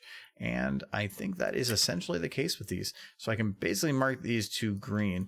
I definitely am going to have to still do a little bit more in here. Like when her eyes go and look down here, I probably have to have her eyelids this stuff going to, there's a couple things I need to do in here, but it is after 9 and it is Christmas. So it is. We're going to call it good here. The red and green lines will have to wait till next year. Oh, it's really easy. I just hit a button. Mm-hmm. But okay, it looks a little, but hi, Michael. Hi. It looks actually, it looks like we're in like super edgy video game. I kind of thought it looked like how those pictures look when you put on like the 3D glasses. No, you don't. Like you should be able to put on your 3D glasses now. See this come at you through the screen. Be terrified. Oh, there it is. It's like, aww. Your mission. We are the Russian side in a game of Command. We need the symbol's a nod. We're Nod from the Command and Conquer series. Yes, that is exactly it. Was that Tim Cook or Tom Cook or whatever his name? Tim Curry. Tim Curry was in the third Red Alert one. But he was the red guys, right? He was the Russians. Are they the red? Yeah, they were considered like the red. Okay, good. They're the Reds. I want to be with Tim Curry. We're Tim Curry. This you know what? Why is it focusing on you? Because I'm prettier. You know what it needs to focus on? Yeah, I know what it needs to focus on. It's the most evil of evils to ever come across anybody. Oh, leader. Chicken. Eat beef. Yes. Don't listen to this Chick-fil-A guys. This looks like freaking evil chicken. It's like destroy Seattle. 145 is safe. Evil. Just yes. Now a speech from our leader. Evil.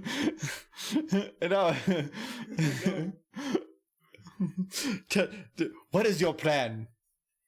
To do evil. To do the bad things. To do bad. Yes. And make bad.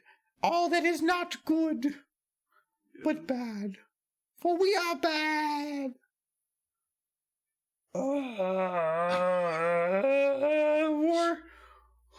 War cry. I'm sorry, chicken. I am moved. I hope that you are all now inspired to do evil things on Merry Chicken. Just shove his wings and his legs up his butt. Well, yeah, because if I don't, then he doesn't sit right. Well, now he's like a little chicken. And I put him around the edge of my monitor so that he's kind of like leaning around the edge, like looking like there's something like weird going on. There he goes. He's back. All hail Nod. Just all hail the chicken. Yes, chicken is evil. Chicken is best. The leader of Nod. Look at that tame guy.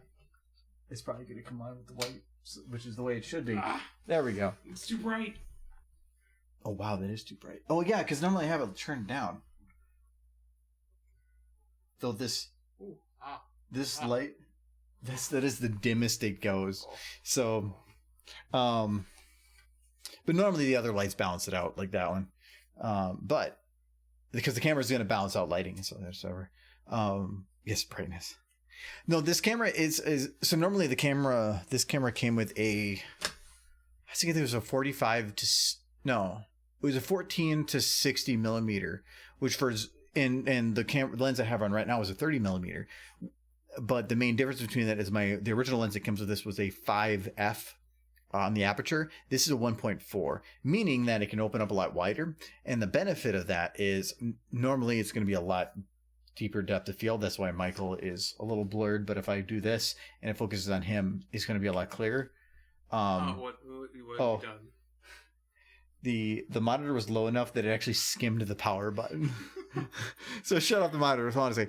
But because it's wider, it can pull in more light. Therefore, it can adjust and it can make up for better differences in low light situations, which would normally be like right now. If I put the other lens on, I could get basically the same zoom that this one is going, but it is going to be way harder to see. It's going to be immensely pixelated because it can't pull in enough lighting, and it's going to be basically lowering all of its settings to try to pull in enough light, or to try to artificially lighten things, and it's going to look pixelated. So that's why it looks pretty good in low light. Anyways, Merry Christmas. That's it for today. Holidays, y'all. Yeah, happy holidays and stuff. Tuesday is going to be a normal stream. All you can see is the red reflecting off his forehead. That's fine. That's all he has. It's a very shiny forehead. It's getting bigger all the time. But Tuesday will be a normal stream. Friday, as of right now, is planned to be a checkbox stream. So if you want to come by and participate in audience voting, do expect things to be a little raunchy and a little bit sketchy on the humor. Just a heads up ahead of time. But if you enjoy that kind of thing, definitely stop by. It is definitely a fun time. I bet you like within about the first 45 minutes, we're going to forget we're streaming and we're just going to be having fun, which is the important thing. So otherwise, if I don't see you, have a happy new year. Have a happy Christmas and a Merry New Year. Joy. Happy joy. What's that from again? Ren and Ren and Stimpy. Yeah. That sounds like your generation. It was yours too. Yeah, but I didn't watch it because I didn't have Nickelodeon. Anyway, and also by then, well, actually, so we'll have Mike's mic for next Friday's stream, but really? Since it's going to be coming next Wednesday, but it doesn't matter because we're not doing that stream because it's not going to be then. So, yes, Hot Rod was on that Ren and Stimpy one. Anyways, have a good week. Have a good weekend. Have a good holidays. Spend time with family if you're able, and have kitty. I always feel like my mouth was right over his at the beginning. And it's like, He's like, oh no. Have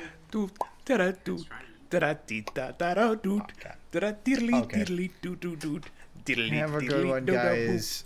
And as you go to sleep tonight, just think of the Michael song.